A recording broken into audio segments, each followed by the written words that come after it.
Good evening, everyone. I would like to call the business meeting of the Portland Board of Public Education to order. It's Tuesday, November 15th, 2016. The Portland Board of Public Education is meeting at Riverton Elementary School in the cafeteria. May I please ask the superintendent to please call the roll? Thank you, Ms. Morioni. Ms. Davis? Here. Ms. Trevorrow? Here. Mr. Eater? Here. Mr. Ali? Ms. Hatzenbuehler? Here. Ms. Seeliger? Here. Ms. Fendel? Here. Ms. Thompson? Here. Ms. Abdallah? Absent. Ms. Travail? Mr. Suslovic? Mr. Siegel? Here. And Chair Morioni. Here. All please rise for the Pledge of Allegiance. Pledge allegiance to the flag of the United States of America and to the republic for which it stands, one nation, under God, indivisible, with liberty and justice for all. Thank you very much, everyone, for being here.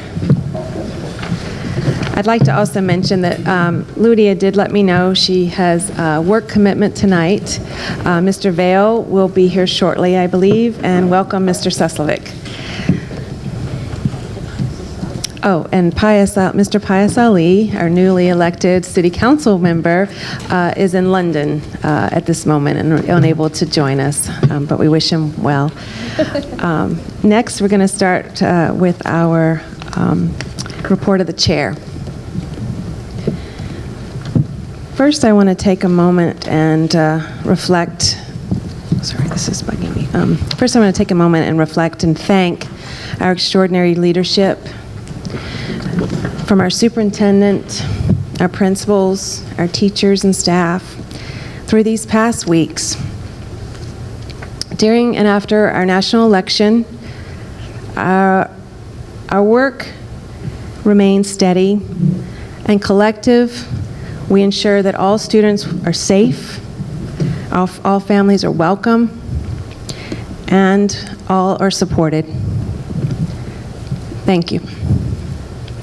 I also wanted to congratulate our re-elected board members, Ms. Anna Trevorrow and Ms. Laurie Davis, and also to welcome our newest board member, Mr. Roberto Rodriguez. Welcome. Also, in addition, since Mr. Ali is not with us tonight, though, I'd like to say that we definitely wish him great success on the City Council. We're looking forward to our continued collaboration with Mr. Ali, and we know that with his dedication to the Portland students, that we have a friend indeed in Mr. Ali, and we look forward to welcoming him back with open arms from London, and all of his hard work. I'm sure he will continue on the City Council. Although this is not our inauguration where we say quite a lot of words for our student representatives, I just want to let the public know that tonight is the final board meeting for our 4 stellar student representatives. Mr. Blaze Vale, who is here. I'll hold on my comment unless you have a dance for us. Nice shoes. Since Ludia is not with us tonight, I will say these in her absence, but she represented Portland High School with passion and has been a lovely student representative. For those who've been to our meetings know that that's one of her favorite adjectives when describing the work at Portland High School. I'd like to say thank you to Kevin Siegel, who has represented paths with drive and commitment, and has always worked to highlight paths, numerous opportunities for our students. Thank you very much, Kevin. And for Mr. Suslovic, who has followed in his father's footsteps in public service, and he should be honored and commended for his commitment and his dedication. And back to Mr. Blaze Vale, who is represented during high school with his class, his pride and dedication to his school. And it's been an honor, and I can speak for the whole board to say that these 4 of you we're sure, go on to greater and bigger things. And your leadership that you've already shown on our board has been instrumental to moving our work forward. Your voice has been heard, so thank you so much. And we just want to say, again, we appreciate your work with us. Thank you. Next, I want to move on to our Buildings for Our Future work. Our next meeting will be the ad hoc Facilities Committee will be meeting in at City Hall on this Thursday, November 17th at 5 p.m. We continue to work diligently reviewing all of the 4 elementary schools' needs, breaking it down now to each individual expense. So this Thursday, the committee members will be engaging into each line by line of each of the costs for each of the facilities. So please, if you're able to attend, again, it'll be this Thursday, November 17th at 5 o'clock. And I would also like to add, I was able to attend the STEM Expo again this year on November 4th, and it keeps getting better and better and better. What a fantastic event. And I have to highlight, again, our own Kevin Siegel. He was able to demonstrate for me a 3D printer that he is creating from scratch. He's doing it all with a partner, another Paths partner, what's his name? Arthur Johnson. Just want to commend all of their hard work and all of our students for their work at STEM Expo. It was an incredible opportunity to see what's happening in the area of science, technology, engineering, and math. So continue the great work, and thank you for our teachers and staff for pulling that together. It was tremendous. So I think I've taken enough of your time. And then next I would like to ask for a report of the students. So moving it to Mr. Siegel from Paths. Hey everyone. Oh, Marnie, you got me so emotional with the compliments. First, I would just like to congratulate Ms. Trevaro and Ms. Davis, and of course Pius, for the tremendous work they've done campaigning. And it's just, I missed the election by 8 days, so it was nice to know that you guys are back on the board, and I'm not to blame. So a lot's been going on at Paths, as always. This year we started the school year with a new director of Paths, Kevin Stilfen, who has some really big plans for the school, and I am happy to work alongside him. A lot of changes coming, and all for the better.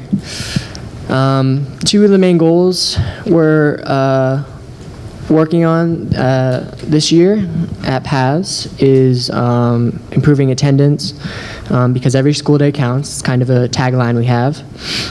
But also student recognition, because often student success can go unnoticed, and with that, the student of a new program called the Student of the Quarter has been introduced to Paths.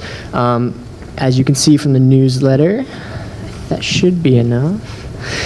There's a section where it talks about the students and the ones that are being recognized for their great work at Paths.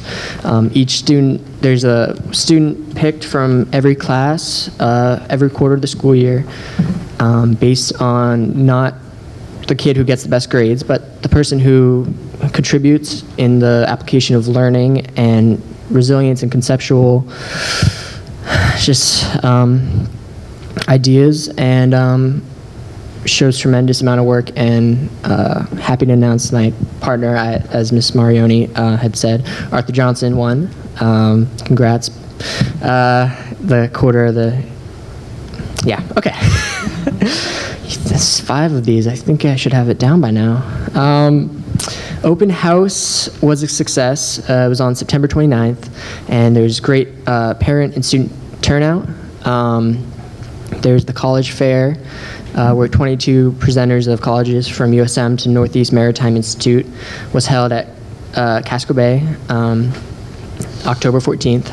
The first program advisory committee was held October 20th. Every CTE program has a committee that consists of business partners and parents that work with the program and instructors and curriculum and equipment to make sure that we have modern technology and prevalent curriculum.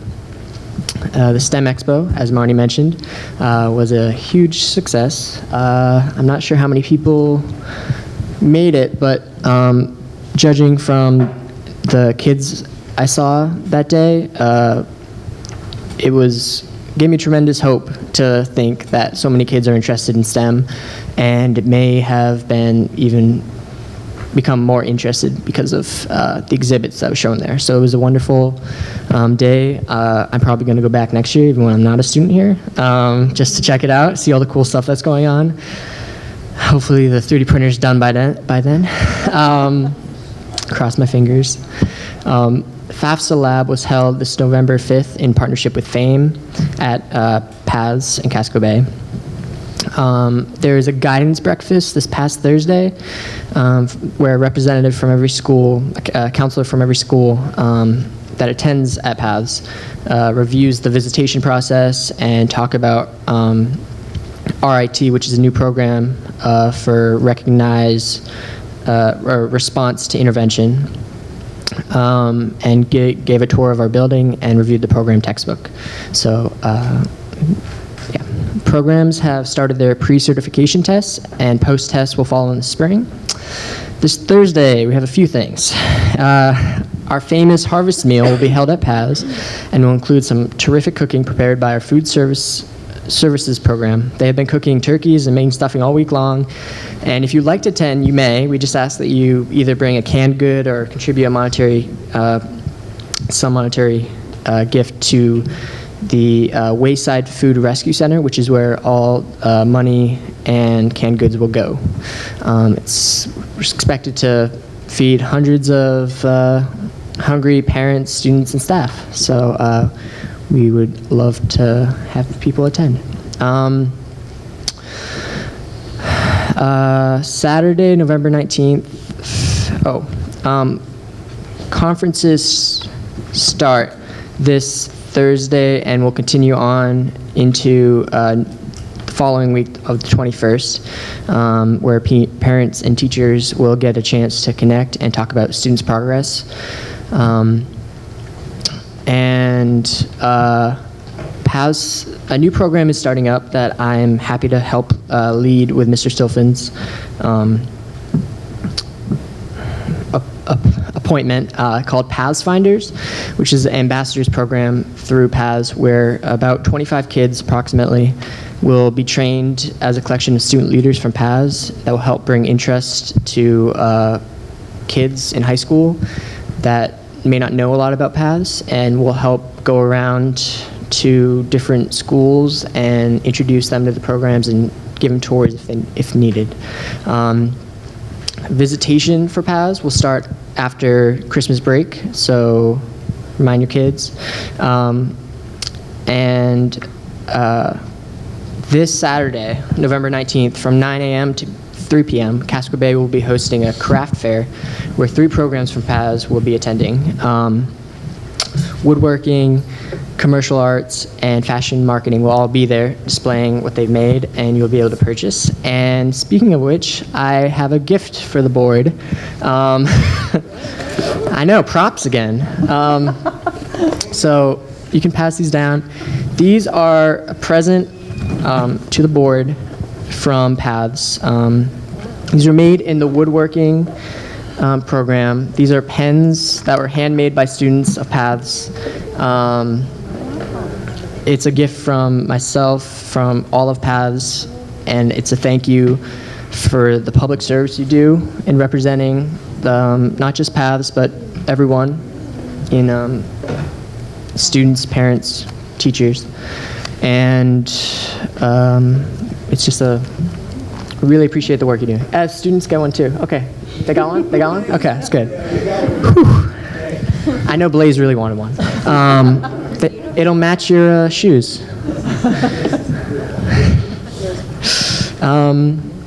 That is it for my report, but I would just like to say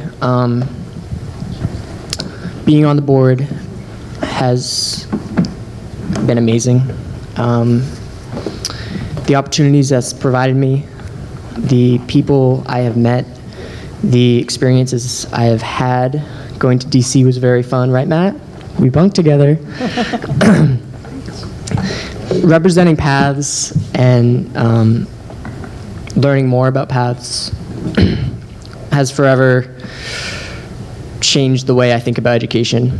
And I cannot advocate enough for vocational schools to be publicized and advertised more, not as a secondary learning space, but as a place to go for primary learning, where it's not just for trades.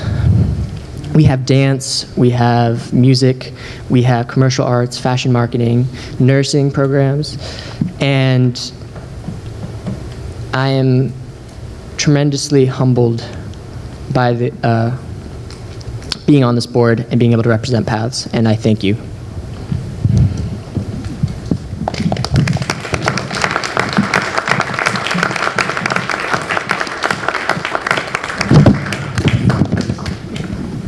Wow, did I mention how articulate our student representatives are? My goodness.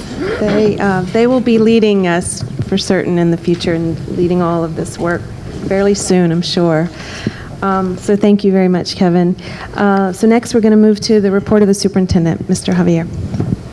Mr. Botana, excuse me. Thank you, Ms. Morioni. Great schools are at the heart of a great city, and they don't just happen. They require strong partnerships between families, educators, and community members, and they require a strong Board of Education with dedicated volunteers committed to ensuring high-quality and accountable schools. I'd like to also congratulate board members Lori Davis and Anna Trevorrow on being reelected on November 8th. Both will be serving a third term on the board, and I know firsthand the long hours and dedication that you put into the district's work, and that's what comes with your role, and I want to thank you on behalf of our students for your dedication to public education in our city. I'm also pleased to welcome Roberto Rodriguez. Roberto is a dedicated Lyseth parent and volunteer with a strong commitment to educational equity. Roberto will be taking the at-large seat being vacated by board member Pius Ali, who won a Portland City Council seat on November 8th. Congratulations, Roberto. And congratulations and also thank you to Pius for his tireless work and his advocacy on behalf of the Portland Public Schools. And as I know everybody on the board does, I look forward to continuing to work with Mr. Ali in his new role. I also want to take a second to thank the students. One of the most impressive things that I experienced as I was interviewing for this position was meeting some of the students. I knew a little bit about the district. I knew all the things that you can read about, but really getting to meet the students and seeing what they're about really is eye-opening. And for me, touring Deering with the inimitable Mr. Vale was, the cinch. I knew at that point that this was the place that I wanted to be. And so you guys are an amazing group of students. Mr. Vale, Mr. Suslovic, Mr. Siegel, and Ms. Abdallah, amazing leaders today that are the future leaders of this city and of this country. And I've been proud to work with you. I look forward to watching everything that you accomplish and, knowing that you have tremendous gifts and you've given those to this city and you will continue to give them to this city. I'm incredibly thankful for your service. I know you will do a tremendous job of helping us to bring in the new crop of student reps. And again, thank you for everything that you've done. Also, last Tuesday, Maine voters narrowly approved question number 2. As a district, we supported this effort because its promise to provide much-needed additional funding for public education, including for our school district. We're very hopeful that the legislature will act in the spirit of this vote and find a way to direct these resources according to the will of the voters. Also on the election front, the result of last Tuesday's presidential election has intensified the fear already felt by many Americans. It has shaken their sense of place in this community and in this country. What concerns us most as educators is the anxiety and the apprehension exhibited by many school children. President-elect Trump's acceptance speech urged Americans to come together, and considering the divisive tone that marked his campaign, that is a hopeful sign. As a school system, we believe that our diversity is one of our greatest assets. We teach students to appreciate and value our differences. And I want to reaffirm our commitment to keeping the Portland Public Schools as an institution that tolerates different viewpoints and perspectives, respects everyone's humanity, and values what each of us brings as unique and important. At the same time, I want to make sure that everybody understands that we will take forceful action whenever instances of hate or intimidation occur in our places of learning. We will endeavor to help all of our students, regardless of their national origin, their race, their religion, their home language, their mental or physical abilities, or their gender identification or sexual orientation, to feel safe, welcome, and included in our Portland Public Schools community. We will do our best today and every day to ensure that our children, our families, and the Portland Public Schools live up to the ideals that are the foundation of this country. I'm so incredibly proud of our staff, administrators, teachers, ed techs, and others. Last Wednesday, as educators do, they quickly set aside their own personal feelings to rally and support our students. I am particularly grateful to our school principals for their thoughtfulness and their determination to ensure a safe and harmonious school environment. This is American Education Week, and that's a time that we celebrate schools and the people that dedicate their lives to this institution. We have so many great staff at PPS, and so it's my pleasure today to honor and recognize several of them. I'll start with, on November 1st at Deering High School, we rented the building out for an event. Chris Farwell, who's the City of Portland's event coordinator, was so impressed with the way that DHS handled the event that he sent the following note to DHS Principal Ira Waltz. It goes, "Just wanted to thank you and all of the Deering staff and students for their wonderful hospitality. Everyone involved was very friendly and extremely helpful. I did want to especially thank Chris Gray from the evening custodial crew. Throughout the entire event, he was always willing to help out and maintained a positive and professional attitude. I appreciated everything he did with the assistance of Chip Miller to make this event run smoothly.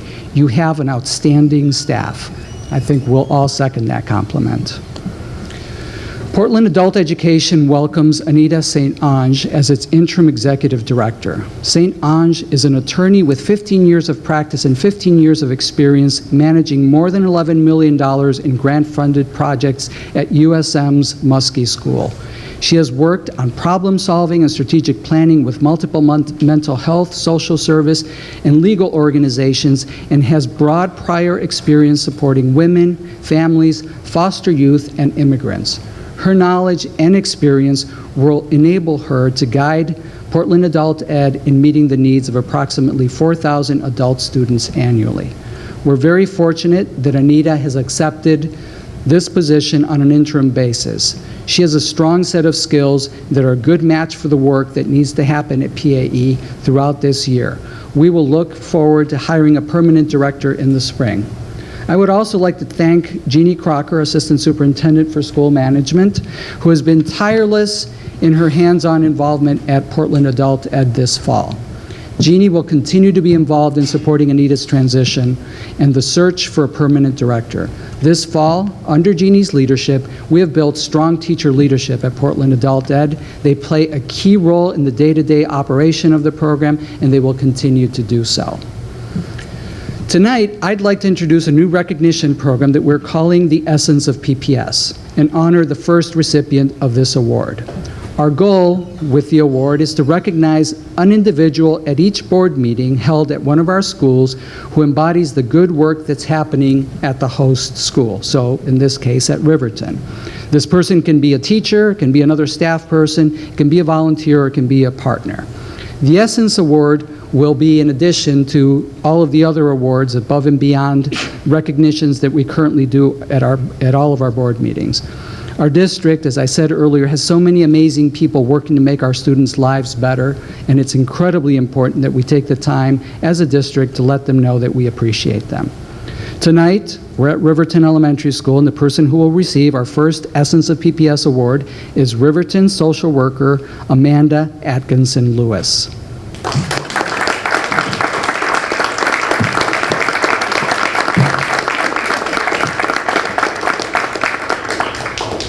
Amanda was nominated by Principal Jeannie Malia, who describes Amanda as, quote, so fabulous that she, quote, needs to be cloned. Okay, we're going to consider that a challenge to our STEM Expo students for next year. Here's what else Principal Malia had to say about Amanda. Amanda has been with the Portland Public Schools since 2011. She started at her Bayside Learning Community and transitioned to Riverton. As a social worker, Amanda interfaces with students, staff, parents, community agencies, and central office personnel on a daily basis. Amanda is tireless in finding supports for students and families. Under her leadership, Riverton has developed additional resources and procedures and supports for students during transition time. She interfaces with community agencies such as the Center for Grieving Children and Hardy Girls, Healthy Women to bring positive experiences to students.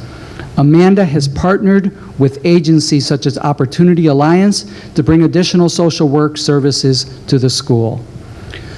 Amanda has been instrumental in making Riverton the first elementary school in Maine to have developed a civil rights team with support from the Maine Department of Education. And today I know that she spent the bulk of the day with the students at their training, and I was really sorry to miss that.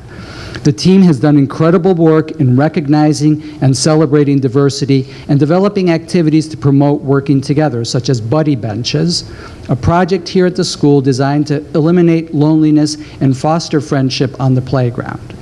Amanda is also the point person for Riverton's Positive Behavior Intervention System, PBIS committee. Riverton has 5 special education programs. Amanda is an integral member of the school's response to intervention teams, helping staff identify proactive strategies to address social emotional needs. She compiles data for the development of functional behavior analysis plans. She assists parents with outside resources. She has been a great support for Riverton's immigrant families, helping them navigate their entry into our community. Amanda represents the essence of PPS and Riverton because she is a problem solver who is always looking for ways to make students successful, both academically and emotionally. She models the characteristics we want in our students: commitment, stamina, cooperation, and kindness. She works successfully with parents in getting them to reinforce Riverton's values at home. She works nonstop for Riverton, demonstrating a can and will do attitude. Congratulations, Amanda, on this well-deserved recognition. We at the Portland Public Schools are deeply grateful to you for your dedication and service.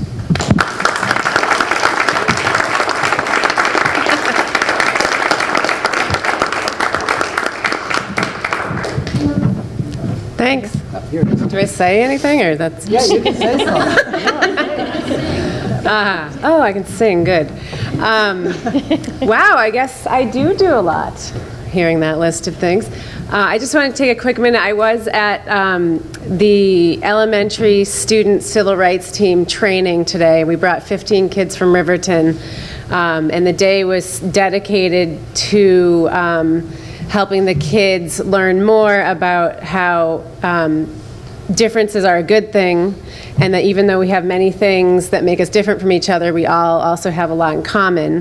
The focus of the training was about families and different kinds of families, and we worked with the kids to learn about all the different ways that people can be different.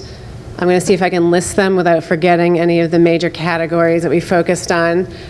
Race and skin color, national origin and ancestry, gender, sexual orientation, disabilities. Oh, I'm forgetting some things. Language. What am I forgetting? Who knows? There's something I'm forgetting. But it was a really enlightening training, and the kids were like completely inspired, very well behaved, and it's, I guess, a reminder why we all do this kind of work. So thank you very much, everybody.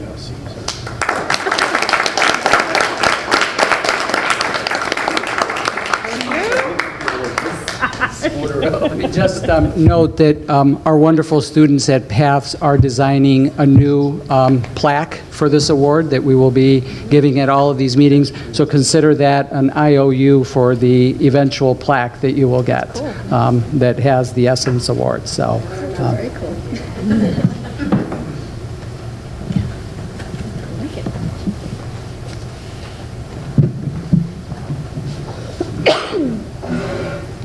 So finally, as part of my report, I would like to give a shout out to the Girls on the Run team from Ocean Avenue School and their great volunteer coaches, Beth O'Malley and B.A. Fairбend. I had the pleasure of running with the OAES girls this past Sunday in New Gloucester. Girls on the Run is a national organization that helps elementary school girls prepare for and compete in 5K runs as they strive to inspire girls to be joyful, healthy, and confident. Every team has volunteer coaches, and every girl has a running buddy. I've worked with Girls on the Run in my previous district and was so pleased to see one of our schools participating. I know that several other elementary schools participate in the spring, and I encourage all of our elementary schools to identify ways to promote healthy and well-rounded development for our girls with activities such as Girls on the Run. Tonight, as part of my report, I will ask Sharon Prey, our interim chief academic officer, to update the board on the work that she's doing to move the district towards graduation by proficiency. This is an incredibly important effort. This year's graduating 8th graders will be the first class of students who will not graduate as a result of accruing a specific number of credits, but rather by demonstrating that they've mastered the content of the state standards and learning results. This effort has been going on for several years and has required, and will continue to require, a great deal of effort on the part of our academic team, our principals, and above all from our teachers, particularly at the high school and middle school. Many of our students are familiar with the concept of proficiency-based grading, as it is how Casco Bay High School and King Middle School assess their students. However, this is a significant change that will require policy and practice changes for all of us in the coming 4 years.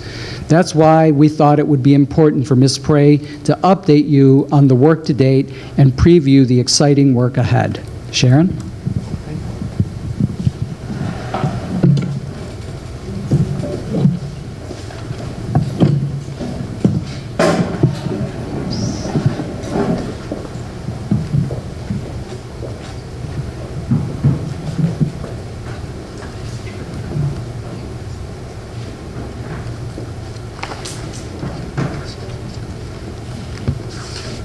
All right, I think we're ready.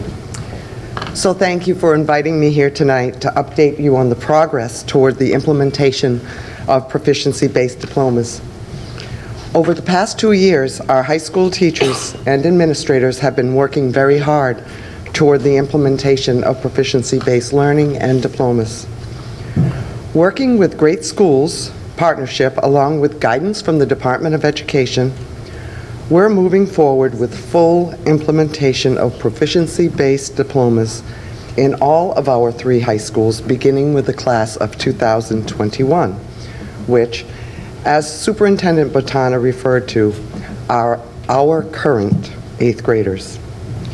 Additionally, our 3 middle schools are working toward full implementation of proficiency-based learning, beginning in the fall of 2017 as well. So I thought I would share with you first the definition for what proficiency-based education is, and this is right out of the Department of Education website. It's a long sentence, but it is education that refers to any system of academic instruction, assessment, grading, and reporting that is based on students demonstrating mastery of the knowledge and skills they are expected to learn before they progress to the next lesson, get promoted to the next grade, or receive a diploma.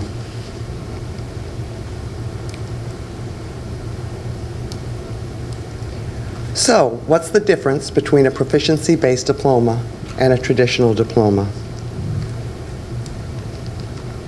Let's think about a few big ideas when we think about preparing our students for proficiency, adulthood, and the careers that they want to pursue. With proficiency-based diplomas,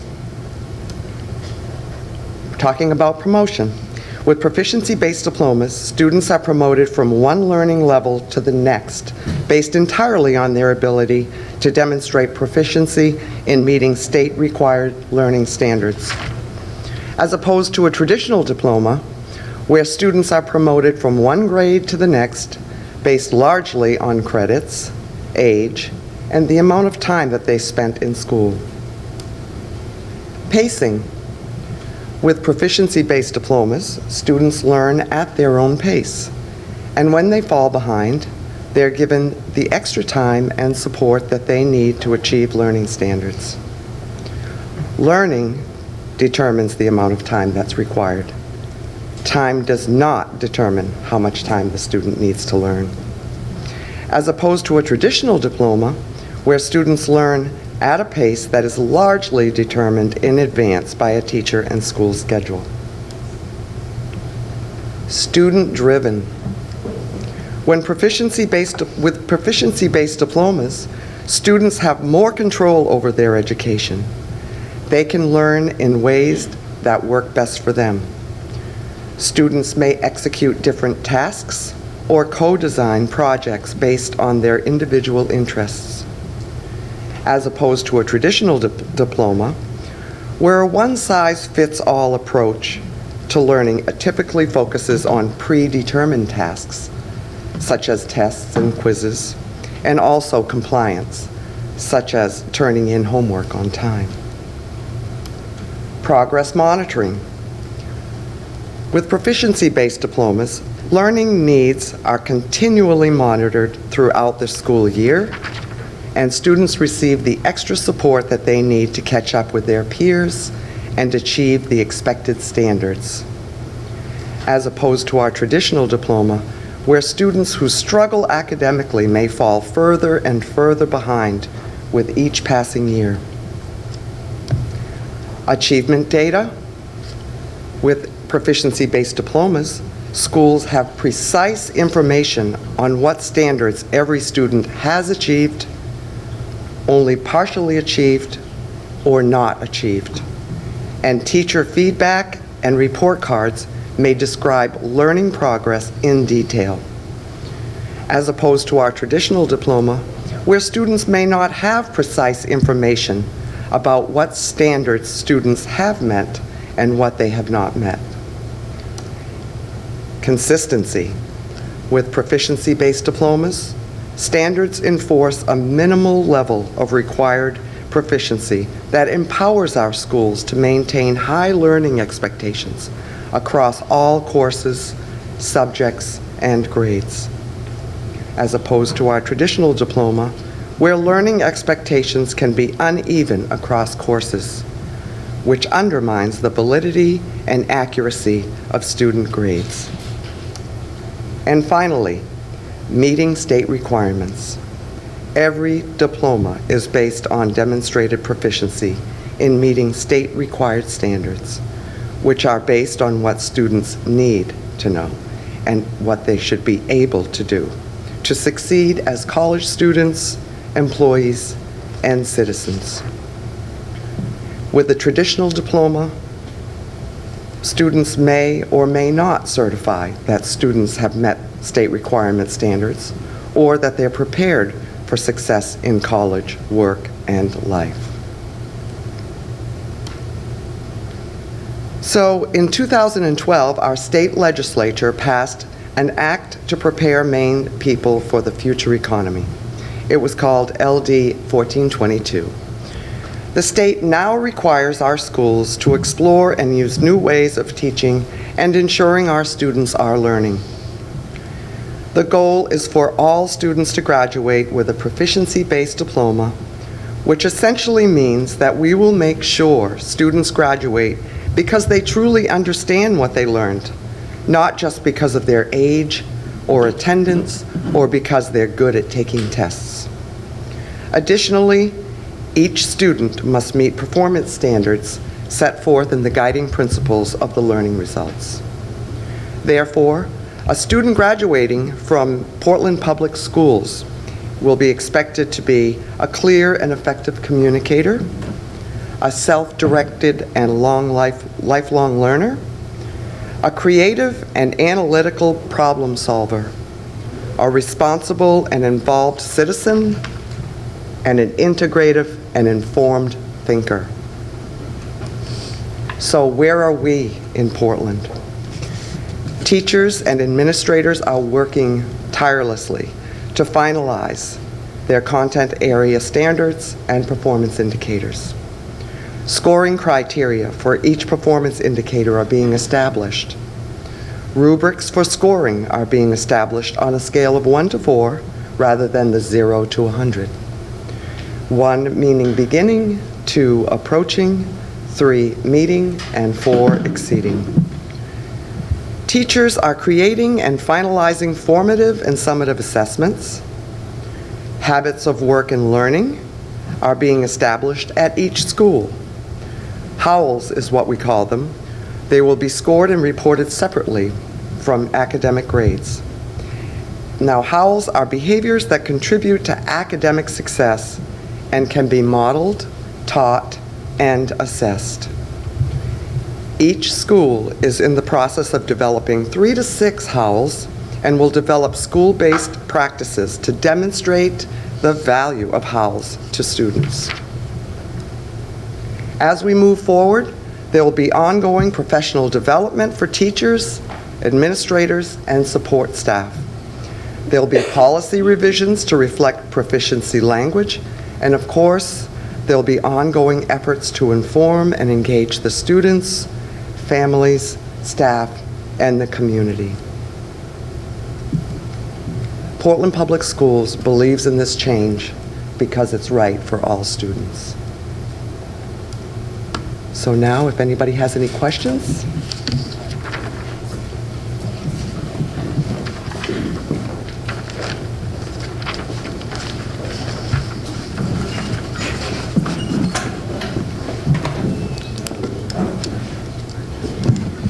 Thank you, Ms. Prey.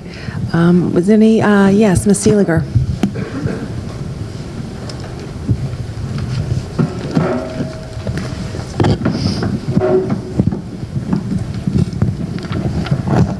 So I just wanted to make a comment. I'm a graduate of the proficiency standards here. I went to Maine Public Schools, and we used the proficiency standards when I graduated, and I remember as a senior writing about my goals for being a lifelong learner and also my goals for being a responsible and involved citizen.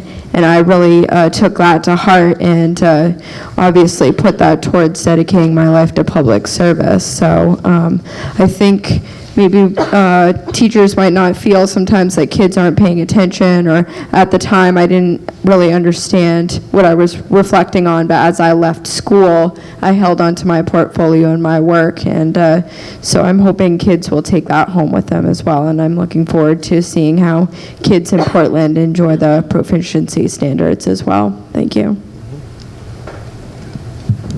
Ms. Thompson?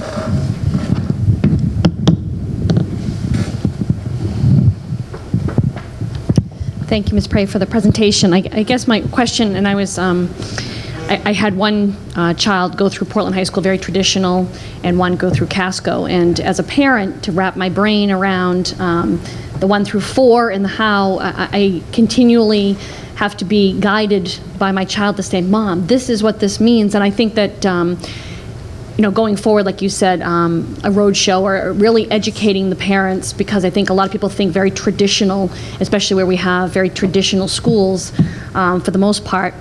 So I think key to success will be really getting those middle school parents together. I think there's a lot of, when I first came on the board, concern about ranking, and we tried to go to a summa cum laude and cum laude process, and then we kind of had to put everything, it became a very controversial thing. So it's kind of nice in that this is coming across the country, and we were ahead of our times at that time, and now the movement. So I guess my question to you is, going forward, do you see between now and then like a rollout plan and continual conversations with parents? Because I think those are going to be the key. While we have the educators learning how to do this, the parents are going to need some deep education as well. Yes. I'm working with the middle school principals where we've got a communication plan. We plan to have focus groups to talk about some of the questions that we think may come up. We want to publish questions and answers on our website. We are going to have community forums to invite parents to talk about our verification plan, to roll out the system as we move forward, because we may not have all of the answers right away because we're working on it. And then as we have more community forums and more opportunities for people to come out and ask questions, we'll have more answers at those times. We want to start with the 8th grade parents too. I just wanted to mention for the board that Ms. Prey did do a written update that sort of mirrors her presentation, and in there's also a 2016-2017 timeline for proficiency learning work. So it attempts to lay out all of the different steps that are in there, and so it gets to some of the communication pieces. Any other board questions or comments? Mr. Sesselvic.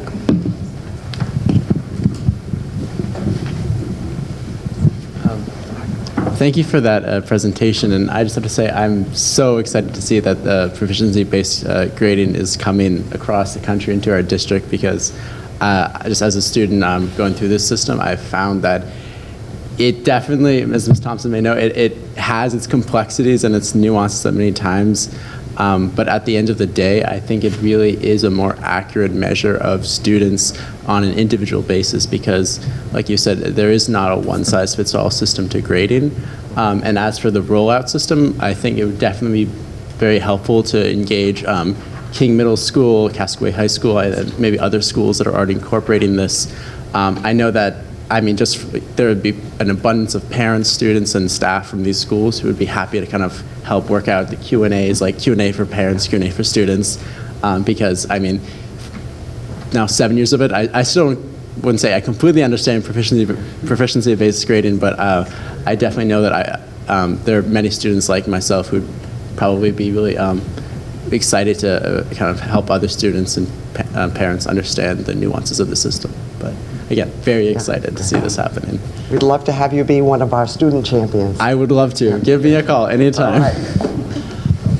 Thank you, Matt. Any other board comments or questions? Ms. Trevorrow. I just wanted to commend you for the work and the whole district going into this. I remember 3 years ago when we revised our graduation policy to provide for the proficiency requirement, it was a big question mark of just how were we going to get down to that detail level and figure out what are the performance indicators. It seemed nearly impossible, but it's a great feat, and I'm glad to have kind of seen it progress over the years. And just to echo the sentiments of this is learning for the future. So it's really imperative for our district. So thank you. I want to give a big shout out to the teachers. They've really worked hard at this. So. Thank you. Any other board comments or questions? No? I just want to make a comment. Thank you very much, Ms. Frey. And I know that our curriculum committee will continue the work around the policy work with you, and I appreciate all your information. And I have to admit, I'm one of those parents that have two high schoolers right now, a freshman and a sophomore.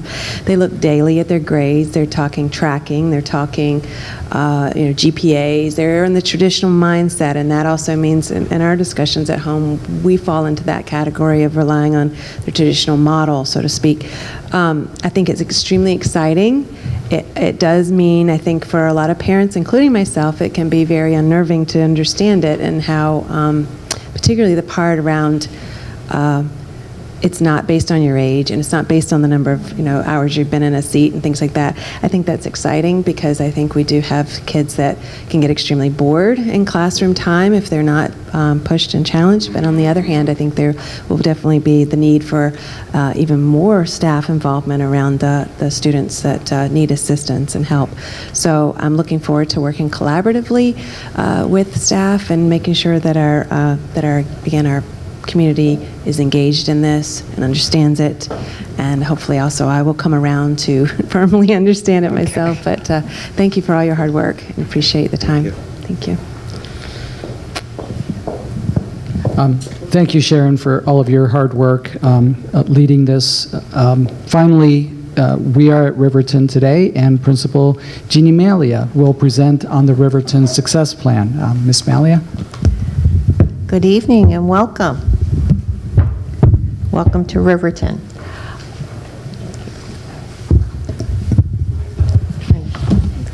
A little too tall for this. I'd like to thank you for the opportunity to share a component of Riverton's School Success Plan tonight. I have prepared for you a packet. It's yellow. And on the left-hand side, you will see a list of the reference resources that I will be discussing. On the right, you have the resources themselves, and you also have a little treat in your packet, which I'm sorry, it's not part of the wellness policy, so you can give me a little check mark by my name. Okay. So, the area I will be sharing is the area of math. And Riverton was identified as a school improvement school 7 years ago due to its performance on state assessments in the area of reading and math. We are no longer a school improvement school. Silent cheer. Okay, thanks to the hard work of our staff, our students, and our parents. When I started here 6 years ago, the focus was on literacy. We had job-embedded professional development, support of a coach, and a clear instructional approach in Readers and Writers Workshop. Our assessment data improved with this focus. But as a school, we wanted to provide the same focus on math because our data did not match what we saw in literacy in terms of gains, especially in the area of our subgroups. So as a school, we reviewed our math data and we made a plan of action. The plan of action is resource number 1, which is our school success plan. And this plan has resulted in significant gains in performance, teaching practices, consistency of instruction, marking of key strategies across the curriculum, and a growth mindset related to math, which is really critical. So some of our plan and actions have included the following: fidelity to the everyday math program. As a school, we have a designated time block for math, ongoing professional development, and grade level collaboration in the components of the program. This is year 4 of our implementation of everyday math. The teachers are now able to utilize all components with confidence. Math boxes are being used consistently across all grade levels, along with fact fluency, games related to the unit, and use of technology components to reinforce key concepts. The teachers can participate in a virtual learning community that links them to teachers across the country, posing questions and sharing ideas. They also have access to instructional videos through the University of Chicago, which is one of the leading institutions in the teaching of math. So resource number 2 is an outline of our progress according to the Children's Progress Academic Achievement Test, otherwise known as CPAA. So what you see here in resource 2 is an outline of our end-of-year data and how we did as a school. You see our student, this test is administered pre-K to grade 2. You see the percentage of students at or above expectation, approaching expectations, and what's very exciting, you see us compared to the district average. So we have many pluses. You can see, though, we have some minuses for grade 2, particularly in the area of math operations. So what this told us as a school is we need to work on this, so we've instituted a school-wide emphasis on fact fluency. So we expect to see a lot of increases when we re-administer this test. I want to direct your attention to the bottom of the page because this is the real exciting news, is the fact that you can see the percentage of students who received intervention services and what their growth was. So in kindergarten, 76% of students receiving interventions made growth, 90% in grade 1, and 84% in grade 2. So yay, yay, yay. So resource 3. This is data from the Northwest Evaluation Association assessment. This was good for me to do here tonight because I never knew what NEWA stood for, so now I know. And if you ever play Jeopardy, you now know this too. So what you have here, this is a test that is administered in grades 3 through 5. So a couple of the key data points I want to share are 70% of our students met their growth targets on the spring NEWA. And typically, the organization says that they don't expect children to make growth that high. It's typically only half. So every year, which is exciting, is we're reducing the number of students at each grade level who are below the 25th percentile, and that's our criteria for intervention. For example, if you look at the middle of the page and look at 4th grade, these 4th graders are now our 5th graders. But last year, we had 48% of the students below the 25th percentile, and we've dropped to 31%. So that's a significant improvement. What we also notice is that, we do have a lot of things in place for students for intervention, but we were looking at the data and we were seeing that students at the higher end weren't making their growth targets as consistently as we wanted to. So as a school, we've implemented a once-a-week problem-solving component in which students are exposed to concepts and strategies that are more challenging. So we expect to see improvements in that area. A next area that we focused on is our math committee. And we have a representative from each grade level on the math committee, as well as representatives from ELL and special education. We are fortunate. Our Title I budget at this time has provided us with 2 math coaches. Our math coaches co-teach with grade level teachers and also provide intervention services. The math committee meets once a month in order to reinforce fidelity of the program, because this is a key element in our success. The committee developed a walkthrough checklist, and I provided you with a copy of that. That's resource number 4. The 2 components of the checklist are classroom management and curriculum management. Committee members conducted a walkthrough visiting all classrooms last spring using this checklist. Results of the walkthrough were shared with the whole school in terms of glows and grows.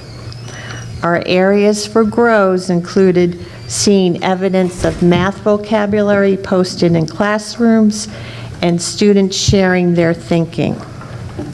And resource number 5 is a summary of some of those glows and grows that we found in our walkthrough last spring, just to give you an example. Last week, the committee did another walkthrough, and they noticed very few grows, so, which is exciting news. These results will be shared out with the staff on November 30th, and we also will provide time for grade levels to meet and look at and develop some action plans. Grade 3 departmentalization. This year, grades 3, 4, and 5 departmentalized for all subjects. Math teachers in grades 3 through 5 meet as a vertical team during the 180 minutes to review data for trends and also looking at areas of growth and need. This time also gives the teachers time to bounce ideas off of each other, to share a problem of practice, and to really decompress and really take a look at what the area is. It also gives them a lot of information about how to inform their instruction from the grade level above and the grade level below. Specifically, what instructional moves and vocabulary that I might use in grade 3, and how does that carry over into grade 4 and to grade 5. An added benefit, and this is really key, is that students are seeing the connections. They'll say, oh, I did this with Mrs. Chestaro. I know how to do this. And yes, you do. So they see the consistency in teaching strategies and vocabulary, and this connections are so critical for our school population, for students with English language needs and special education needs. They're also observing their teachers modeling their thinking. This is a key expectation of the Common Core. I've included a resource in your packet, resource number 6, that outlines a problem-solving template that we use school-wide. Teachers are reporting that by having this focus, they're deepening their mastery of math. We know that traditionally, math has not been a favorite subject for elementary teachers, but by giving them this structure, it really gives them time to really study the discipline and really learn how to differentiate. In our co-teaching classrooms, there is a second set of eyes on students, observing which students need additional support or enrichment. The students feel much better about themselves and their math skills. They know they can't hide, especially when I walk in the room. And they know that help is always available and that participation is expected. I think it's also very telling is that they're willing to take more risk about what they can do, because they know that their teachers are always there. I had one student recently say, "Can I go to math all day?" How many times have we heard that? So, another resource in terms of a student explaining their thinking and demonstrating what they know is resource number 7. This is part of the math journals. This was not a real utilized component until we did our walkthrough. And now we know how critical it is for students to be able to really take a look at what the question is asking you, finding evidence, and developing a plan and a strategy for figuring out the problem. So this is from Sammy. Okay. Math team. Historically, Riverton has been near the bottom in both Southern Maine and Portland meets. With our school-wide focus on math, we are seeing more students interested in participating. And we are seeing overall improvement at the meets. Last year, the team performed on par with other Portland schools, coming in 3rd out of 9 in a Portland meet, and 19 out of 32 in a Southern Maine meet. This year, the 5th grade team is spending an hour a week getting prepared for math team by working with more advanced concepts generally taught in grades 6 and 7.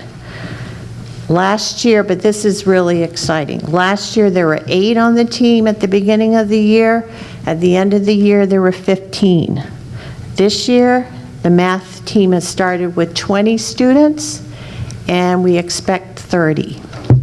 So we can see that our whole perception of math and me being a capable learner has really taken off.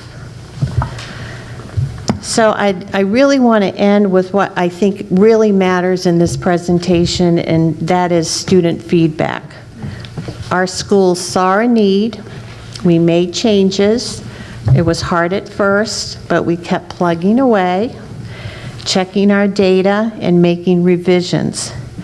We are working very hard to remove any barrier or glass ceiling in the way of our learners, particularly our girls, because we want our girls to feel capable, able to persevere, not give up when something is hard, problem solving, and reaching consensus. So I've shared with you the data, the strategies, the professional development, and teacher feedback. But most important, and I'd like to leave you with, is the student voices themselves. So here are some little quotes. Grade 3 teacher, wow, you know how to do that. Grade 3 student, yes, I like to look at my brother's homework to learn things from 5th grade. Grade 5 girl, that was hard, but it was cool when I figured out the answer.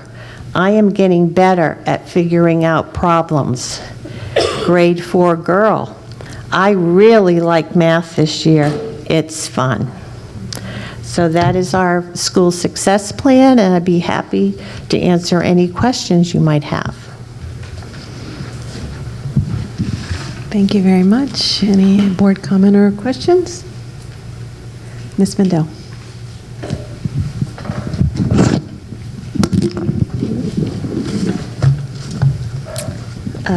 Thank you for walking us through the Riverton Elementary School Success Plan. It's really uplifting to see the data that has, and also to hear the anecdotes coming from students, coming from teachers. It really reflects the school-wide commitment to really meeting student needs where they're at, and really trying to think critically about how to remove those barriers. This is, as a board member, I spend a lot of time thinking about how this work gets done. And so what I really appreciate about your presentation was that you really walked us through all of the components of how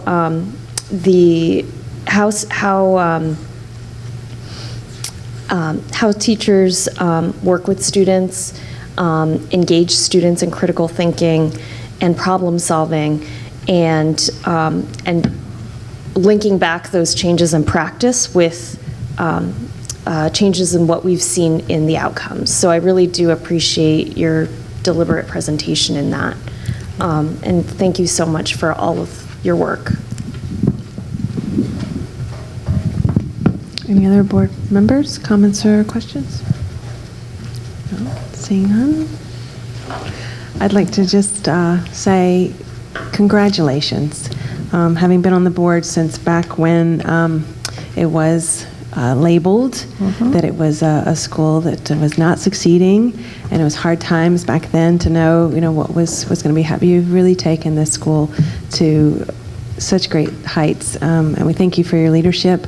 But please, please send a great thanks to all your staff, because having walked through Riverton when it's in action and seen the hard work by the teachers and how they've come together, their whole mindset around how they're there for our kids day in and day out, whatever their needs might be, is remarkable. So please let them know that we do appreciate all their hard work. Well, thank you very much. It really is a growth mindset. It really is. So, and it takes work, but we can get there. Yeah, absolutely. Thank you. Ms. Melia, I just want to extend my thanks as well. I know that this is tremendously hard work, and this is a great presentation, a great representation of your school and the work that you're doing, so thank you very much. I know that this is unbelievable, but it actually concludes the superintendent's report. Thank you very much. Now we're moving on to report of the secretary. Consideration and action to approve the meeting minutes of November 1st, 2016. Is there a motion? Ms. Thompson, seconded by Ms. Trevorrow. Any questions on the meeting minutes? Okay, seeing none. Are there any public comment on the meeting minutes? Okay, seeing none. Any board discussion on the minutes? Seeing none. All those in favor of approving the meeting minutes of November 1st, 2016, please indicate. Passes unanimously with the students. Thank you very much. Next, we're moving on to report of committees. First, I'd like to start with curriculum. Ms. Davis.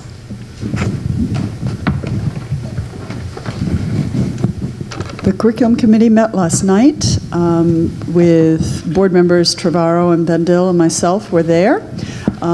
We heard the same proficiency update that the whole board heard tonight and discussed it in some detail. We also had a report from regarding elementary world language, and there's an article in the Forecaster which talked about our discussion about how we might expand or different options for expanding Spanish within our elementary schools. We reviewed the draft graduation policy IKF revisions, post-secondary options policy IHCDA, and its revisions, and JICI athletic and co-curricular policy, and I believe all three of those we looked at, and basically they're going to be going back to the attorneys for a little bit more work, and then absent any big red flags, because we gave feedback, we felt that they probably could be ready to be coming to the board sometime in January would be most likely. We also talked about policy IAKC, which is the graduation reporting system. Sort of reviewed that for information policies, and we also talked about class ranking policy, which was a very interesting discussion. That was informational. Those are parts of the move to proficiency that are sort of waiting down the road a piece for us.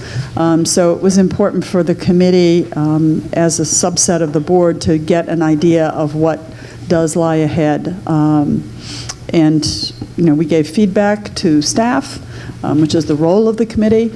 And that was pretty much our meeting. We will be next meeting on January 10th. Of 2017, from 6 to 8 at central office.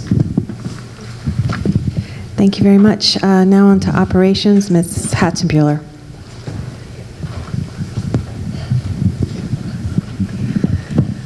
The Operations Committee is not meeting in December as the administration asked for some time for continued work on the policies around food service account balances and transportation. So also there's continued and significant work being done on the capital improvement. We've had our assessment done and calling through that to get information. The Operations Committee will meet again the third Thursday in December. We've had to reschedule every single Operations Committee meeting this year, so it will be a miracle if we meet on the third Thursday of December, but we are so far scheduled, and that is December the 15th. Every single one this year we've had to reschedule. just letting you know that. Thank you very much. And you said December 15th. Is there a time yet, Ms. Husband? 6 o'clock. Okay, at Central Office. Okay, thank you so much. Next, on to our Finance Committee, Mr. Varl. Thank you, Madam Chair. Our committee has not met since our last report. Our next meeting is November 30th at Central Office at 6 o'clock. I believe it will be our first meeting with our new finance director, so we're looking forward to that. Great. Thank you very much. On to policies, typically Mr. Ali.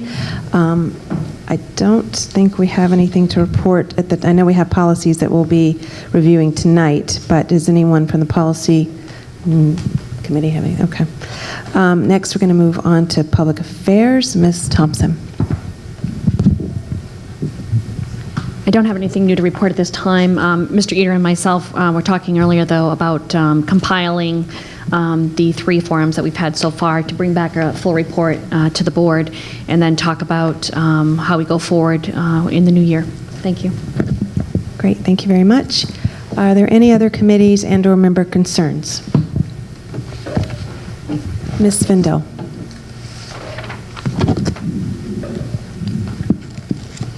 Thank you. I wanted to share that I participated in the equity meeting on November 3rd that follows a review of the strategic plan process, and it brought together a smaller group of stakeholders, advocates, and district staff to develop high leverage strategies to support equity and develop metrics to measure progress. We met for about 3 hours, and I think that one of the things that was my takeaway was that as somebody who's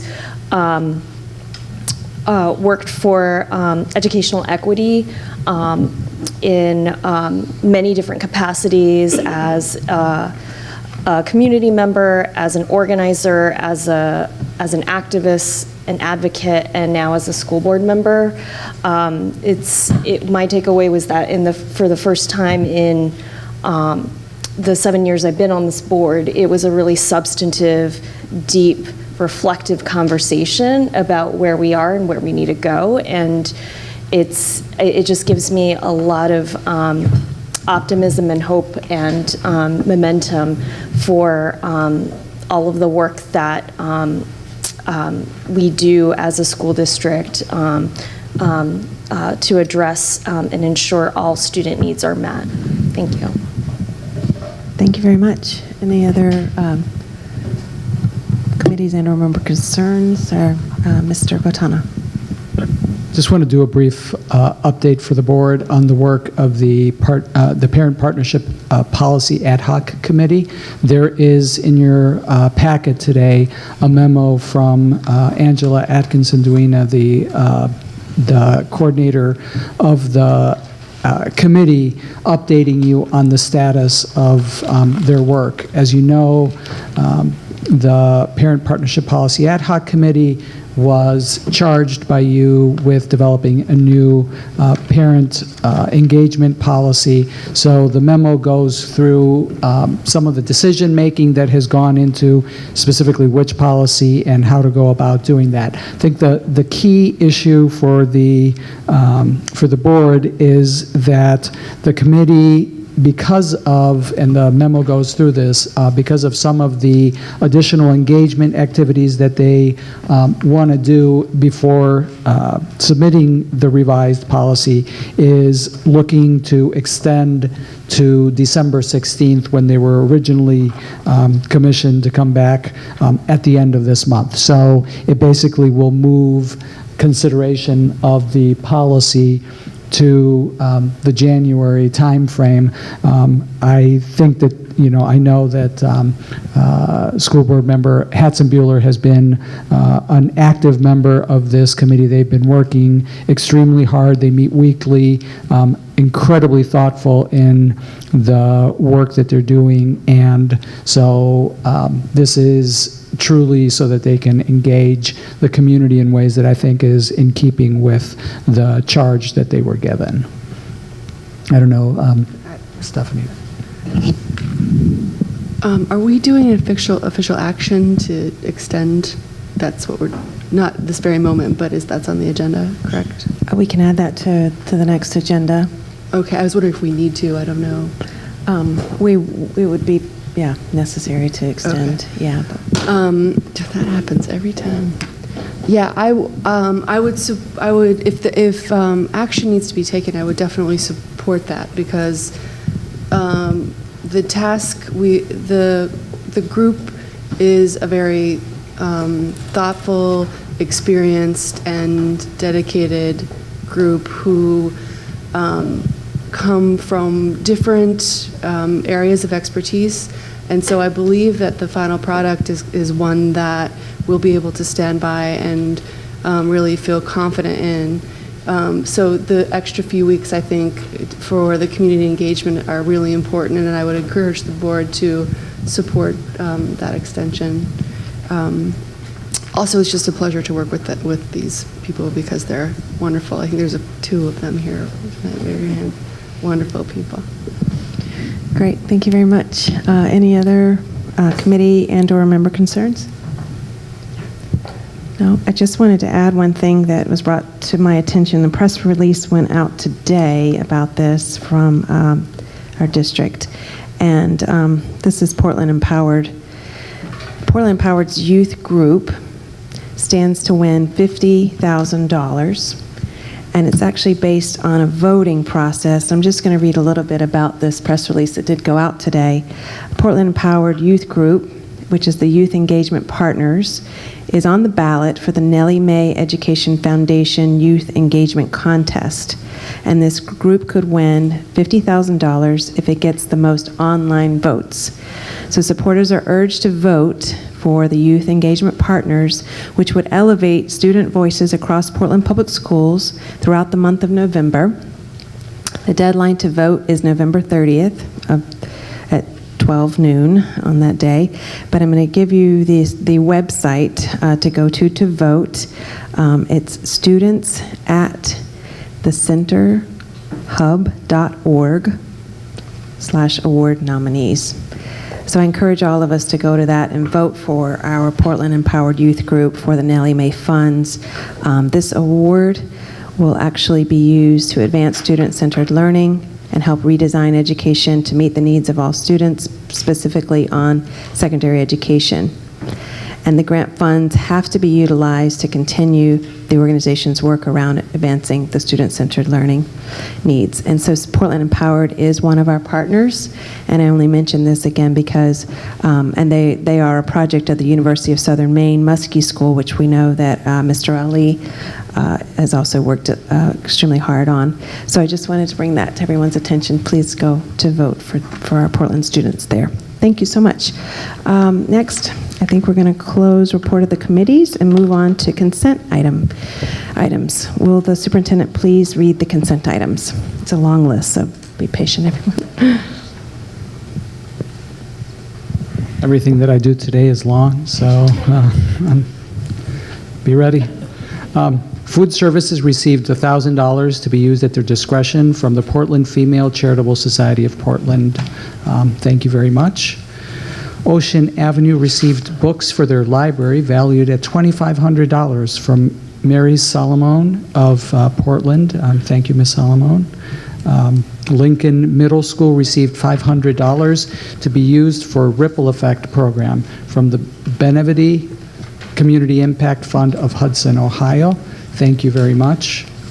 Presumpscott Elementary School received $1,000 to be used for their basketball program from Glenn Nimey of Portland. Thank you, Mr. Nimey.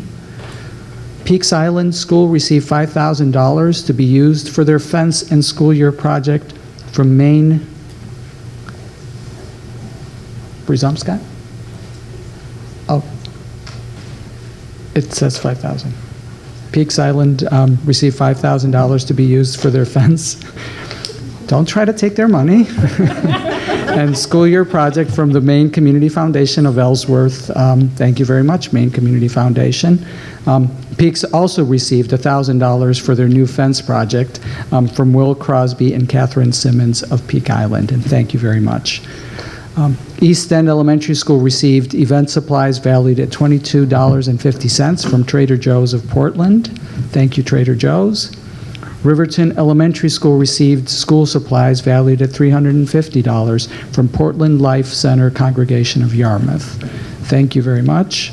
And Riverton also received backpacks with school supplies for students and gift cards for teachers valued at $800 from Barry Dunn of Portland. Thank you, Ms. Dunn. And finally, Hull Elementary School received $120 for piano tuning from Dave Field and Michelle Roy of Portland. And thank you very much. Yes, thank you to all of our community members that have given so graciously to our school. Moving on to old business, consideration and action to revise policy BDE, standing committees, special committees, citizen advisory panels. Is there a motion? Ms. Mendel, seconded by Ms. Trevorrow.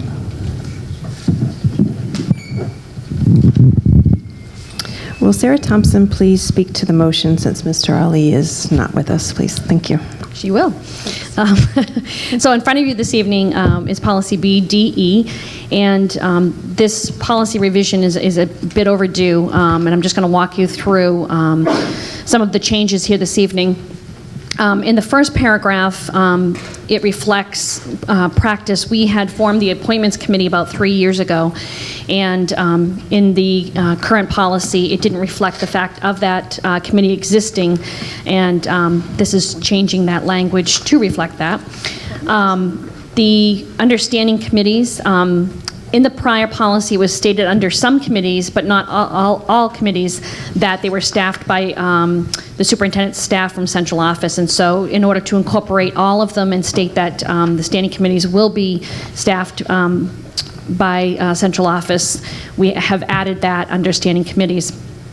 Under finance and personnel, this has been a practice as well that we put into place a few years ago, that we combined finance and personnel, and reason being is our staff and personnel is the largest part of our budget.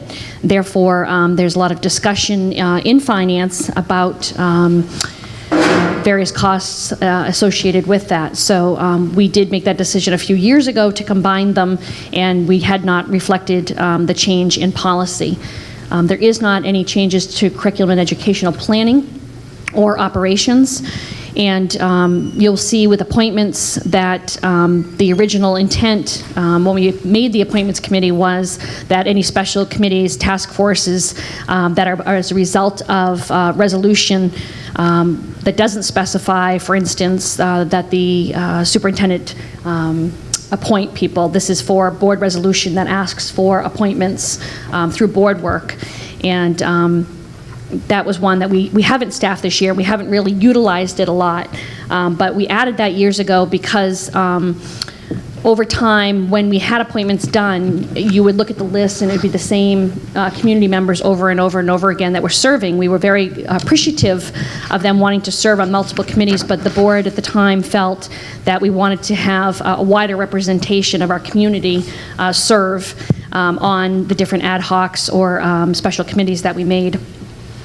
Under policy and legislative affairs, this is an area that we have been challenged with regards to representation in Augusta, and the policy committee talked about it a little bit more in that there have been opportunities for the superintendent to go and testify, but also at times the board may send its chair and or a designee to Augusta to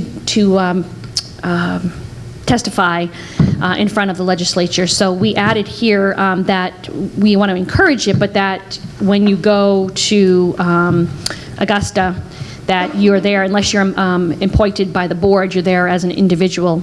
And so we just want we talked about making that clear in policy as well. As I said, personnel was combined under finance. Public Affairs reflects the newest committee formed this year and what it's charged to do.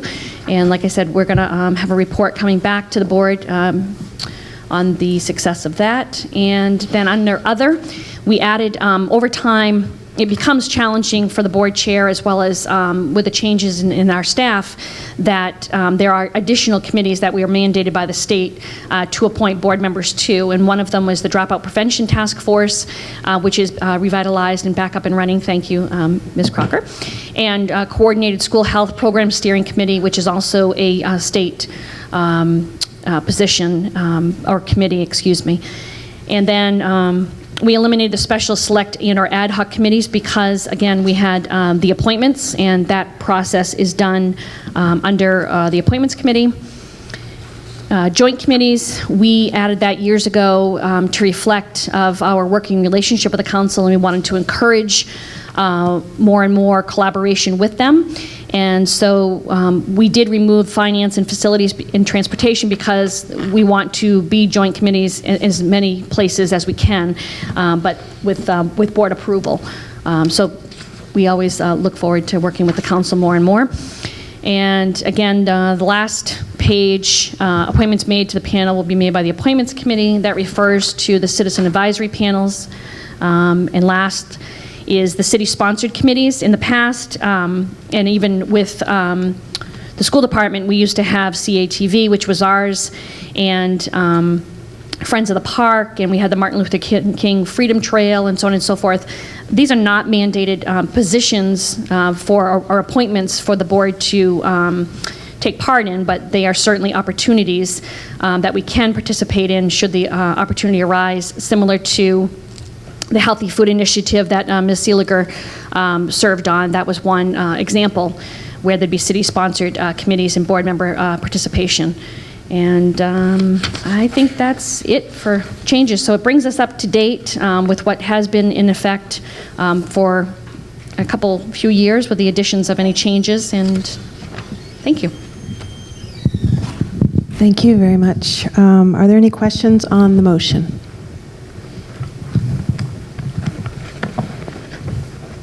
Ms. Davis.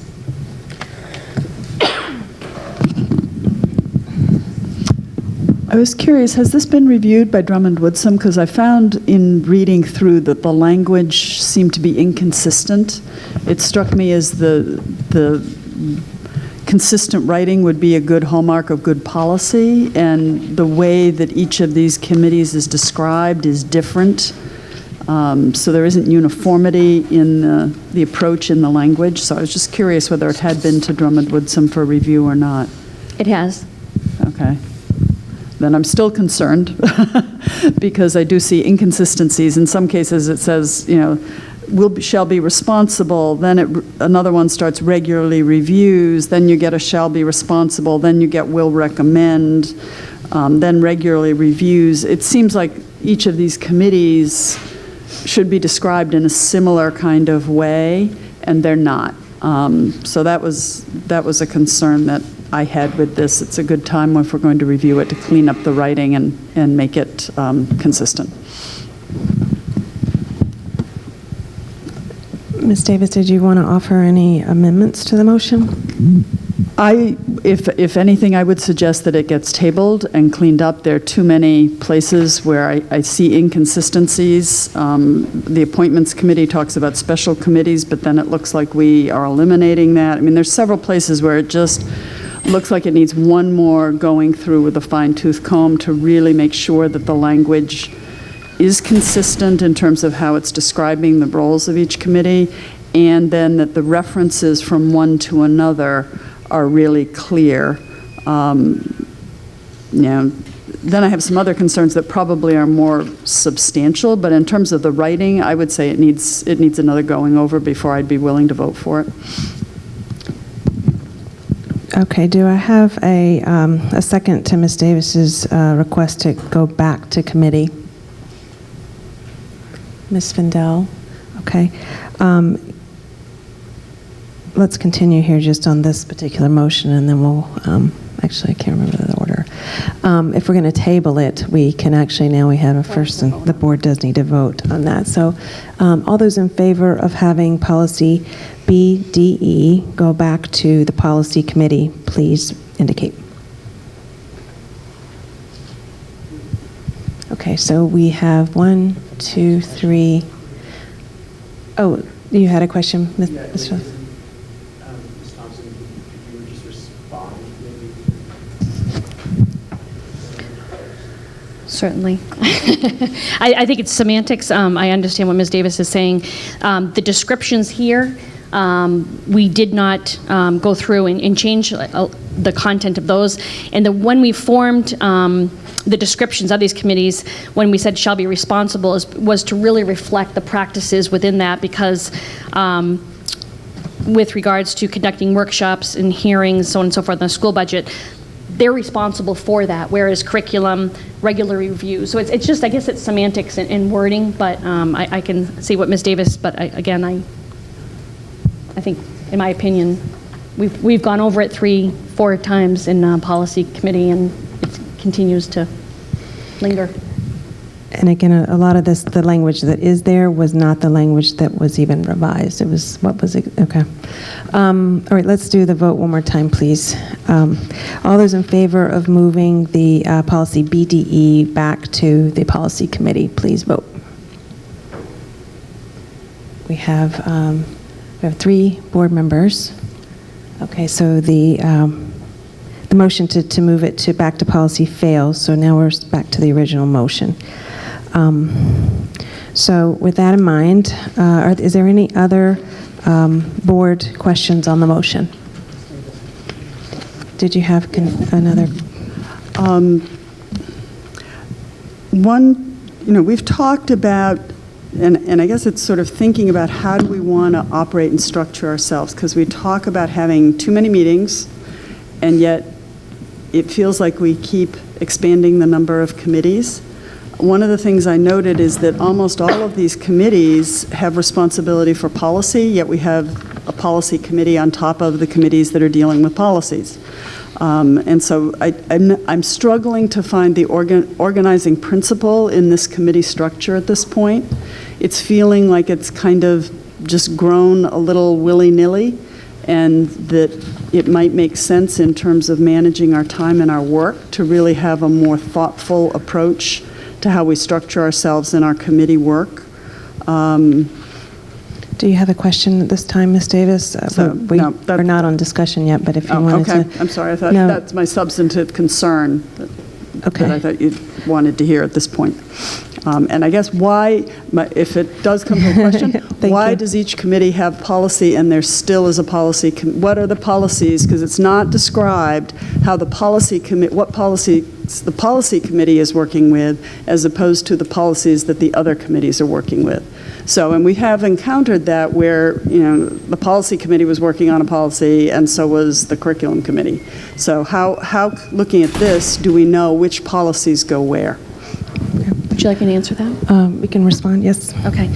So it is an understanding, and maybe we can add it for language, but over the years, and again, as of even most recently with Mr. Botana joining us, is if a policy pertains to finance or if a policy pertains to curriculum, we also have a priority list that Drummond and Woodson went through our entire policy manual and prioritized those that are mandated by the state, and those that are first priority, second priority, low priority, so on and so forth. So obviously policies that are mandated by the state, we need to make sure we get those in place right away. But the other policies are taken up on the subcommittee levels when it has something to do with that policy. So policy committee has been working on a lot of the B policies. Over the years, we had a consultant come in about board governance, and happy to report that we're almost done with the B policies. And then there are other policies that don't fall into these categories of where we have committees, and that's what's also taken up under policy. So, and again, time permitting, we did have one recently with we were working on a wellness policy, and it was, again, just communication. We had started talking about it under policy, and it also got brought up at operations, and we decided that the best place for that was, the home for it would be under operations because it pertained to operations. So that has been our practice. Again, that if it pertains to that particular committee, then it gets taken up as time permits for that committee itself. Are there any other committee questions on the motion? No? Yes. I just want to add one thing, and it's not part of the policy, but I asked Ms. Crocker and Janet as well to include it, and it's a template amongst all the paper that you have this evening, and it says, for instance, policy committee location of meeting, present and absent, and then it has a template. At one time, we did have a template for committees, that how the meeting minutes were to be taken, both people that were present at the meeting and those that were absent, and then also having the same process, because there are some committees that didn't realize they were supposed to do approval of minutes, some that were doing it, some that weren't. So this is in an effort to have the same template for all committees, and we had this in place back, I don't know, before Ms. Sanborn brought it over from the city of Portland, right about that same time. So we had it in place for a few years, but it hasn't been, again, memorialized, I guess. So I just wanted to let you guys know that, too, that we were offering that as a kind of a backup, and it's not part of the policy because it's more procedure related, but in hopes that it will provide more consistency amongst our committees on how we operate. Are there any other board questions on the motion? No? Okay. Any public comment on the motion? Okay, now we're on to board discussion. Any other discussion regarding the motion?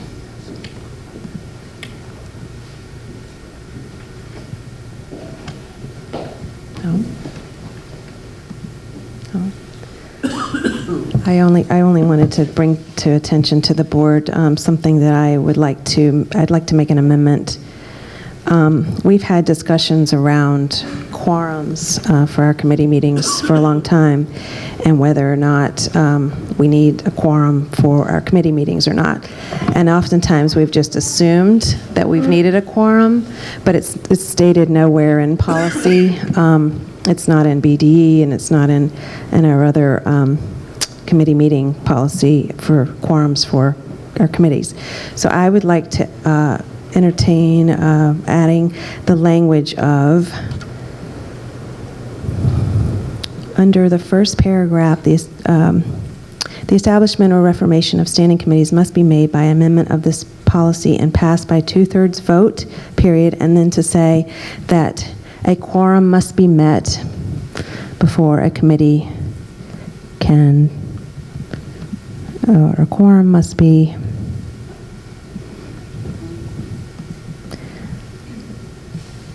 yes, Ms. Mendel, do you have any suggestion? Oh, okay. Let me just get through the wording of what it's. A quorum of committee members must be met. Must be present. Thank you, Laurie. Can you help with the language there? Well, do you understand my intent here? Yeah, I think your intent is to say, to underscore that what we've been operating with is 4 members on a committee, and making sure, and we've had some difficulty sometimes with committees when people don't attend, whether or not they really can do business. Mm-hmm. And so I think part of what we're trying to get at here is to say, probably in a backhanded way, maybe, that attendance is expected, and that there's a point at which if someone, or if members don't attend, that committee can't actually meet and do work. And especially if we've got approval and agendas and motions and so on, you do need to define a quorum. The issue is going to be, we need to define the quorum, and so do we, are 3 people necessary to be there? We've had meetings or committees that have been operating really with just 3 people, or sometimes just 2 people. So the tension's going to be between handicapping committees from moving ahead because they can't achieve a quorum, but also underscoring that there does need to be representation there. That's the point of the committee work, is that the board has delegated to a smaller group to get this work done, but if the group is so small that it's really not representative of the board any longer, then we probably want to signal to ourselves that it can't actually do the work. So I think we've got to decide, A, do we want to have a quorum, and then also what's that defined as, given that we've got four people on a committee at the moment. The quorum is defined in Robert's rules, and so I'm going to put forward the language, and then people can decide whether they think that that's sufficient or not. But I'd like to say a quorum of the committee must be present to meet, period. Mr. Bertano. I would advocate that because the committees cannot act on their own, the language, specifies that they may not act for the board in implementing action or policy. So I think in order to be able to get that work done, while the quorum is, is a fine idea, I would like the committees to still be able to meet and get work done, understanding that the board needs to act on any recommendations that come out of those committees. Thank you. And now let me just take a step back here, because I just put forward an amendment, and the next thing that happens with that is, are there any questions to the amendment? Ms. Hatzenbuehler. Excuse me, I need a second first on the amendment. Any second to my amendment? Ms. Hatzenbuehler, okay. And also a question next, thank you. Just trying to think through what we're talking about here, because I think that all good points are made, and it's a good thing to think about and talk about. As a chair, using Robert's rules to facilitate a meeting, it requires voting on minutes, and it requires some votes. What are Robert's rules for when no quorum exists? So there seems to be some tension there between not requiring a quorum, but then also using Robert's rules to conduct business. So I'm not opposed to not having a quorum. I just want to know how we plan to achieve that conflict. I think that's an excellent point, and I think all of our work has been attempting to ground itself in Robert's rules, including our committee work, and there's clear definition even in Robert's rules about what committees, how they're defined. So I would like to continue with that addition of that sentence. And require a quorum for committee meetings. Do I have any additional questions on the? Oh, okay. Okay, let me move to, do I have any public comment on the addition of a sentence of a quorum of committee must be present to meet? Okay, seeing none, are there any board comments or discussion on the amendment? I would prefer language to say a quorum of a majority of committee members must be present in order to vote on actionable items, simply because it has happened many times where, at the last minute we don't have a quorum and we have important agenda items. We even have guests invited but we're there for discussion or informational items, and we still want to go forward. So that way, we could postpone voting on the minutes until the next meeting, but we could still go ahead with informational items. Okay. Any other board discussion? Again, the adding the, unless would you like to make an amendment to my amendment? Okay. Do I have a second? Do you want to restate your sentence that you wanted to? I just want to make a comment on that. Okay, a comment on my first amendment? Yeah. Yes. Go ahead. And in reading in anticipation for this evening, I was reading on the website about various attendance policies and so on and so forth. And again, we can look at our little Bible of Robert's Rules, but the only thing that you can't do if you don't have a majority of that committee there is vote on the meeting minutes and or take action to Ms. Trevorrow's point. So you can still conduct the meeting and have presentations, so on and so forth. It has been several times that we have it, posted, and we're not able to have it because we feel as though, okay, well, 3 people can't be there and so on and so forth. Granted, we don't want 1 person there, but so I understand what your thinking is, but if we do follow Robert's rules, it automatically is implied and we can state it somehow, but in Robert's rules, it does say you can't vote on meeting minutes and or actionable items to go forward to the board without a quorum. So that may settle what, if we just refer back to Robert's rules. Right. And I'm willing to accept a friendly amendment to Ms. Trevorrow's amendment and take mine off the table if you can restate what your amendment might be. Yeah, if I can remember what it was, a majority or a quorum of committee members Must be present in order to vote on actionable items. Yes, exactly. And I think if it's in Robert rules, then it's there by default, but it doesn't hurt to have it restated in our policy so that we don't have to have this conversation again. Great. Thank you very much.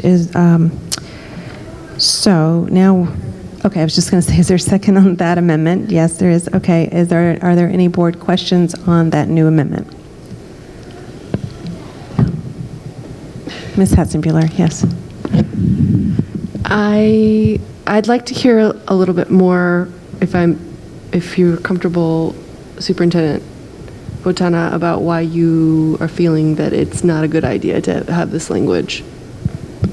Just, for the reasons that we just discussed, I think there are times that we're scheduled to go, people are ready, staff are ready, there might be, a reporter or guests that are there, and, because we don't have a quorum, we cancel the meeting, and I think that we should go forward with the meeting. I understand, that we can't vote on actionable items. From my perspective, that's,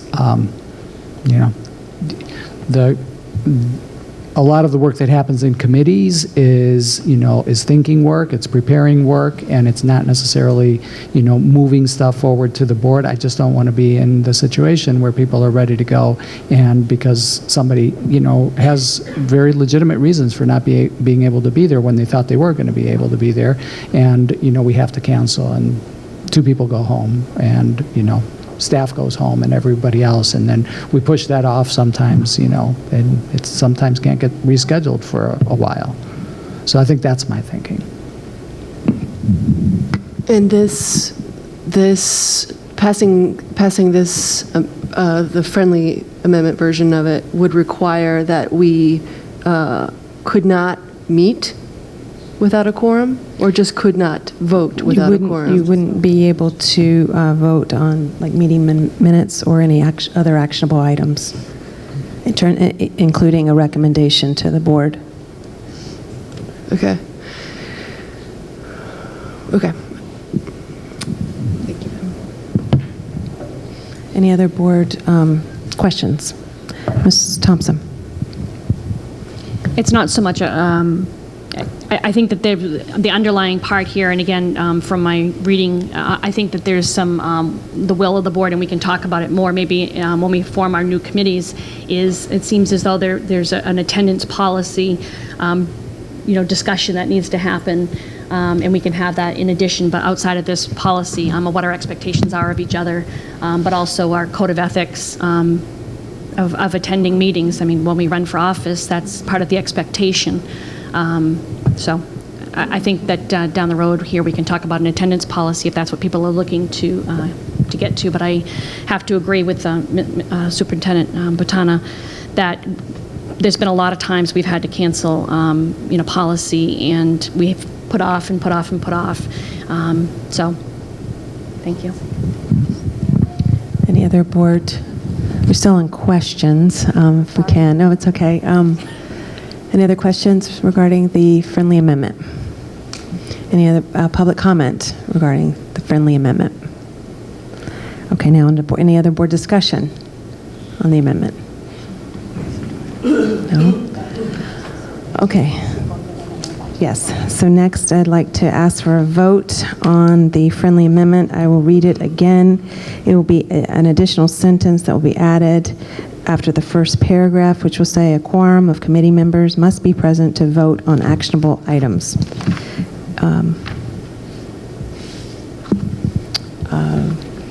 Mr. Sussman? Yes. Are you suggesting that we add that word in there? Just a norm. This is just a norm. It's not part of the policy. So we're adding it? No, this was just as reference. This is just a norm versus part of the policy on this template for meeting minutes. It's more of a norm. But I think what Mr.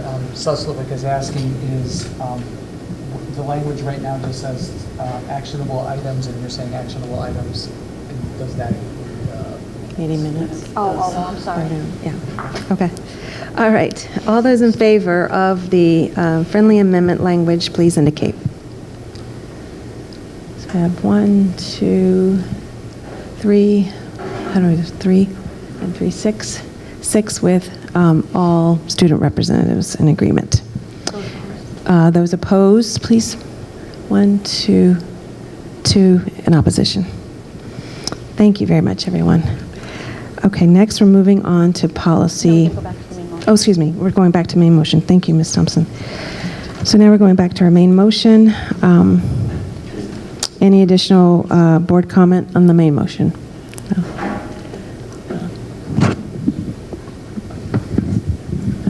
Ms. Davis. I think this is a case where, again, the conversation we just had really indicated that this wasn't quite ready to be here. And so I'm going to vote against it because I think it is not really where we want to be. And in terms of policy, I don't think the language is there. I think we just struggled through a quorum discussion. My sense when we really take out, because we weren't provided with a clean copy without the strikeouts, that when you take out the strikeouts, because all we were provided with was just the old policy and the red line version, so it's very difficult to read and see what it will look like when it's done. But my sense is, reading through the strikeout version, that we're going to find issues and problems with it, where the language still isn't clear, and we refer to special committees, but we've eliminated that in the other part. So I'm going to, and I would urge others to vote against it and let it get some more work. I don't think it needs a lot. It just is not quite there yet, in my view. And policy is about words. That's the point of a policy, is to craft the words that really guide our actions. And the semantics and the words are the important parts of it. So I can't diminish that. And when they're not clean and clear and it's not our best work, I think we should continue to work at it, because otherwise it will sit there for a number of years, a little fuzzy and goofy, and not really our best work. So just wanted to explain why I will vote no. Thank you very much. Is there any other board discussion on the initial motion? Ms. Thompson. Just for clarification purposes, the special committees was stricken because it falls under appointments. And so appointments are done through resolution, board resolution, whereas the superintendent makes appointments or the board makes appointments. And that's where the special committees are formed, is through board resolution, and or bringing something forward from something that's happening on the state level. We've had that before. So it's more through resolution, and special committees are formed that way. Thank you. Any other board discussion? My only discussion would be, I'm noticing that even though we struck out special committees is still in the title. It was supposed to be stricken. Okay. So, any other board discussion?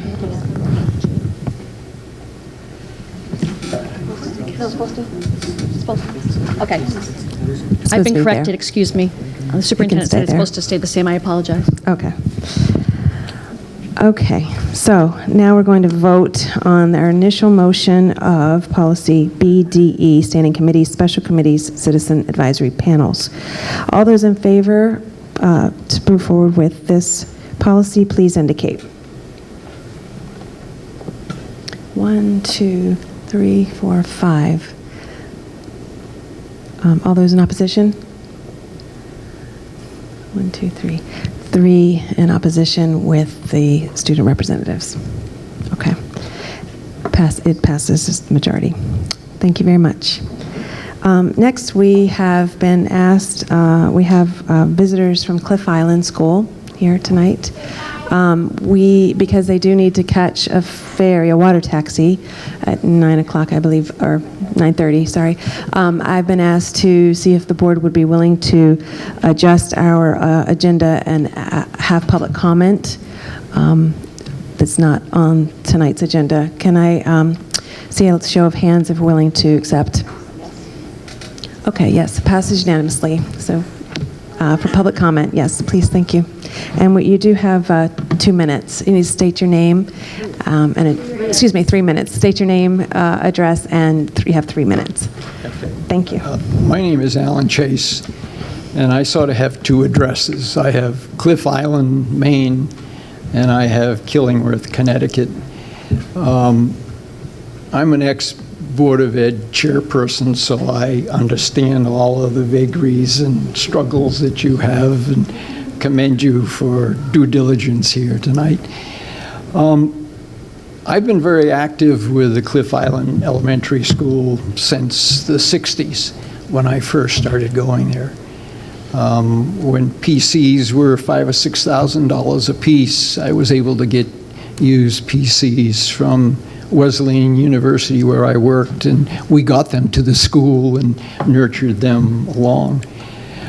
What has surfaced is the concept of an educational tech staff person, and that they've had this individual, this position, for a number of years, and it was in the budget this year, then was removed, and it created a great deal of uneasiness and disruption with the folks on Cliff Island, not just the school population, but all of the folks on Cliff Island, because it's just one community.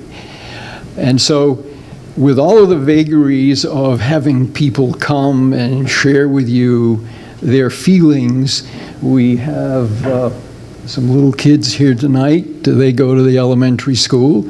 We have other folks who would like to express themselves. And so we're going to kind of step through each one of those, then I'll come back and just kind of summarize. And thank you all so very much for helping us out tonight. And we do think that the taxi will be there, so we won't have to swim. Thank you so much. So that was only 1 minute and 43 seconds. So we're going to start again. Can you state your name, and you have 3 minutes. Thank you. Good evening, and thank you all for being here. My name is Marianne Tracy. My son, Aiden, you see beside me, attends Cliff Island Elementary. I have lived on Cliff Island for over 18 years, and I have had 3 older children who also attended Cliff Island Elementary. Cliff Island is iconic to Maine, rustic, simple, and hard. To live there year-round is a lifestyle choice and requires relentless character. Aiden's father is a commercial lobsterman. I am a commercial lobsterman and supply elder care and hospice services. We are all part of the city of Portland, even though we're way out on an island. To be clear, I am here requesting the half-time ed tech position be reinstated immediately. Immediately. And communications commence with our input to create a plan for our students' educational success, because it appears there is not one. And I expect nothing less for the children of the Cliff Island School. Community engagement was identified as a priority by the Board of Education to improve student success. How often have you seen 100% of a parent population in one school passionate and determined enough to hold you accountable to providing their children the education they deserve? Madam Chair, I would invite you to hold the Board of Education meeting at the Cliff Island School or at our community hall. And I would invite you, Ms. Thompson, or any board member, if you have never been to Cliff Island, to come out and talk to the parents. I invite, Mr. Rodriguez is not here this evening. Oh, I'm sorry. I was looking up here for you. I invite you to meet the community members and the taxpayers. I invite you, Ms. Trevero, to meet the students. And Mr. Eder, to see the school, and Ms. Davis to ride the ferry, and Ms. Seeliger to walk the island. I would like to invite you again, Superintendent Botana and Ms. Crocker, because all of you are making decisions about what is in the best interest of our children and their education. With all due respect, how can any of you make such decisions without being fully informed by the people actually involved and fully realize the impact those decisions have? We have gone through appropriate channels since September 1st. We have been communicating, and now action needs to be taken. Thank you. Now, I have never been so proud as to present my son, Aiden Michael Tracy.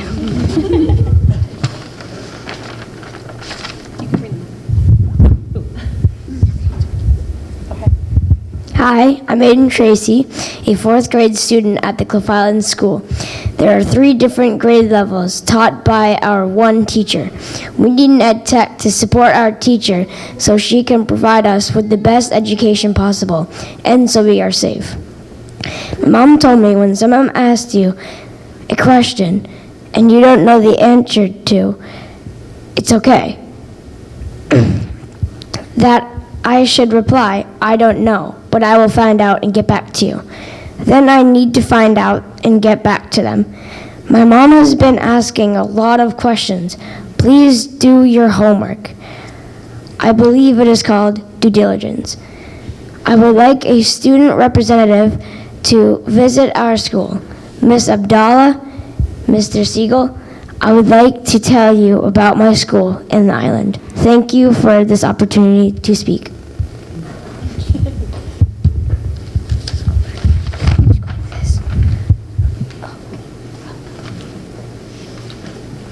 Good evening. My name is Rachel Robinov, and I'm a community member. I've been asked to speak on behalf of a member who could not be here, and I will read. I want to go off script, though, for a minute, because I was really engaged by your success plan, and I thought it was a wonderfully complete plan, and in comparison to the Cliff Island plan. And I don't know how familiar you are with the Cliff Island plan, but it was nothing like your fabulous presentation this evening. So it might be worth you checking that out. I'll continue back to my script with my, okay. Dear school board members, my name is Amy Lent, and I have a daughter attending the Cliff Island School. I have had 3 other children also attend and transition from Cliff Island to the mainland schools, equating 14 continual years of understanding in a unique Cliff Island school education experience. I am unable to attend tonight's meeting due to a full-time on-island job that does not lend me availability due to the ferry schedule. I have no other alternatives but to use this letter as a forum to express my dissatisfaction with the current state of mismanagement of the Cliff Island School. There has been a clear breakdown of communication, fiscal irresponsibility, appropriation of due process in the decision to not provide our school with an ed tech. Misinformation from both the assistant superintendent and the superintendent on who was responsible for this decision, each claiming responsibility, and the reason why the decision was made. At various times, the reasons changed from budgetary concerns to the student ratio, flip-flopping to the point that it seems the people, we as parents and as a community, are supposed to go to for answers, are unaware themselves of their own decision-making processes. How are we as a community to respond to issues such as this when the people involved in making the decisions are not communicating effectively with each other or with the communities involved? During my time here, we have 3 teachers and 3 ed techs. I have seen inconsistent support from Portland in the areas of music, art, physical education, library collection maintenance, transportation, no secondary language standards, insufficient tech support, poor website management, substandard and unsafe playground, and poor outside building maintenance, to name a few concerns. Most of these concerns, which are supposed to be the standard curriculum taught by a certified teacher, were performed in the past by our ed techs. There have been times when we would have gone more than half a year without art, music, or physical education, but our outstanding teachers and ed techs have gone above and beyond to provide services that should have been corrected by the district. We are currently affiliated with a Long Island school, again, facilitated by our teachers and ed tech, not the district, not Portland, the Long Island School has provided our students with some stability in the past few years to educate them in art and music education that the district has been remiss in providing, compensation for the Long Island School, which only now is being taken under consideration, many years overdue. As of this year, our students are no longer being educated in music by either Long Island, which changed their school curriculum from music to Spanish, so we aren't getting it from Long Island or from the district. The need to immediately reinstate our ed tech is clear. The position was accounted, provided, and approved by the school board during its deliberations for the current school year. Having the monies to hire an ed tech is a non-issue. The money is there specifically for this position. There are other members of our community and other parents who can and will present the facts of the matter, along with other financial justifications for reinstatement. I think it would be easy enough for any board member to look at the budget this year and see the truth of it. We are not asking for more money outside of what was approved for our ed tech. We need our ed tech. The need for our ed tech is obvious. The need for our ed tech for Cliff Island School is beyond student ratios. We are unique in the district in that we are multi-level, one-room classroom experience. That alone is enough to have us have an ed tech.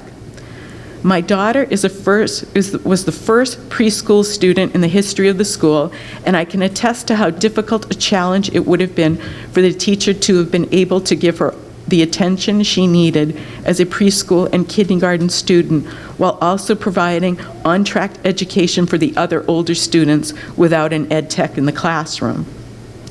Cliff Island has been on the forefront of expeditionary learning before it even had a name. This has made it possible for our teachers having the proper time to develop lesson plans during school hours like any other teacher in the district. Our teachers should have that time to develop lessons for more than one grade, unlike mainland schools that can have one teacher for one grade. Time our teacher will no longer have without that classroom support. Planning during recess? No. Our teachers will recess monitor as well. Due to the past history, it should be taken under consideration that our teacher might have to have moments' notice to make up standard curriculum for that the district fails to provide. There is no such thing as a break for our teacher. He or she will have to leave the students unattended just to use the restroom. Our teacher cannot run down the hall or have another teacher or adult to come in and help during an emergency or for the case of special needs. I am aware other members and parents of our community have also brought up matters of safety and what other state answerable facility would allow only one adult supervision over small children. The board should be aware that since the last meeting where community and parent representatives brought our lack of an ed tech to your attention, we were told that it would be reviewed, that you would review the issue. This has not taken place. There was a meeting previously scheduled for the end of last month, moved up by the superintendent to discuss these issues further. This was not a review. It was a meeting only to reiterate that the ed tech would not be hired. We asked for copies of the school success plan for Cliff and Peaks Island, which was discovered by a parent during research on this issue that had not been brought to the attention of our parent-teacher group at the time the plan was presented. We did not receive that plan in a timely manner and have yet to receive it. I believe it was received, though, after this email was written late this afternoon. We asked to be on the agenda, which should have been the next step in the process after presenting our petition, then speaking during the public comment. We were not afforded a spot on the agenda or informed that it wouldn't be possible until the day of the meeting. I cannot speak for anyone else, but this does not instill confidence in me that the system is working effectively, especially with this time-sensitive issue. I wish to insist that the ed tech position be filled immediately. Someone from the mainland can come by ferry until the position is filled. I would also insist that the school plan specifically for Cliff Island School be created to implement for the next school year. This plan should be created with the direct input of the Cliff Island parent group and the greater knowledge based of the school issues and needs. Any board member who would be interested in seeing the school to gain a greater understanding of the issues we face is welcome to visit. Take the ferry, not the water taxi, to see what travel time is like for our students when they need to go off island for field trips, or our teacher when she is requested to go into town for meetings. Enjoy a scenic walk to our school and experience our children's daily commute. We don't have a bus. Thank you for your attention to this important issue. Please don't hesitate to contact me with any questions. Amy Lent, a Cliff Island parent. Thank you. Thank you very much. We're going to need to stick to our 3 minutes here. That was way over. Sorry. Can you come state your name, and you have 3 minutes, please? Thank you. My name is Piper Anderson. I live on the Church Road on Cliff Island. Looking at the budget, I've concluded, can I take this off? Yes. Looking at the budget, I've concluded that the entire amount of funds allotted for the Cliff Island School is menial, and our school makes use of none of the funds allotted to food service, transportation, or healthcare, which are 3 very significant budgetary categories mentioned repetitively throughout the approved budget. It continues to feel like we're not dealing with a problem of finance, but rather one of failure on the part of the administration to identify a basic need of our physically isolated school. The word isolation should not also imply isolation from administrators' considerations of our students' and teachers' basic requirements with regard to the heavily emphasized preparation for future academic and social success reiterated in all various mission statements of the education system in Portland. The Portland Public Schools shows in the language presented on the website and throughout the various plans and mission statements a strong and genuine commitment to the cultural diversity of the city of Portland and the state of Maine. I interpret this, perhaps naively, as a commitment to the historical, cultural heritage of Maine, which includes the outer island communities, as well as to the rapidly expanding cultural diversity and representation of myriad world heritages in our state's population, therefore in our schools. The outer islands of Maine are where many of the state's commercial fishermen live and work. The state of Maine relies on the industry of commercial fishing as a major component of the state's economic strength. The hard work of the commercial fishing industry in Maine as aggregate contributes inarguably and greatly to the economic strength and cultural heritage and identity of this state. The intelligently and sustainably managed fisheries will continue to support our state's economy well into the future. Our island school must be intelligently and sustainably managed as well to assure that the children of outer island Mainers are receiving the same thoughtfully engineered educational experience as children of mainland Mainers are receiving.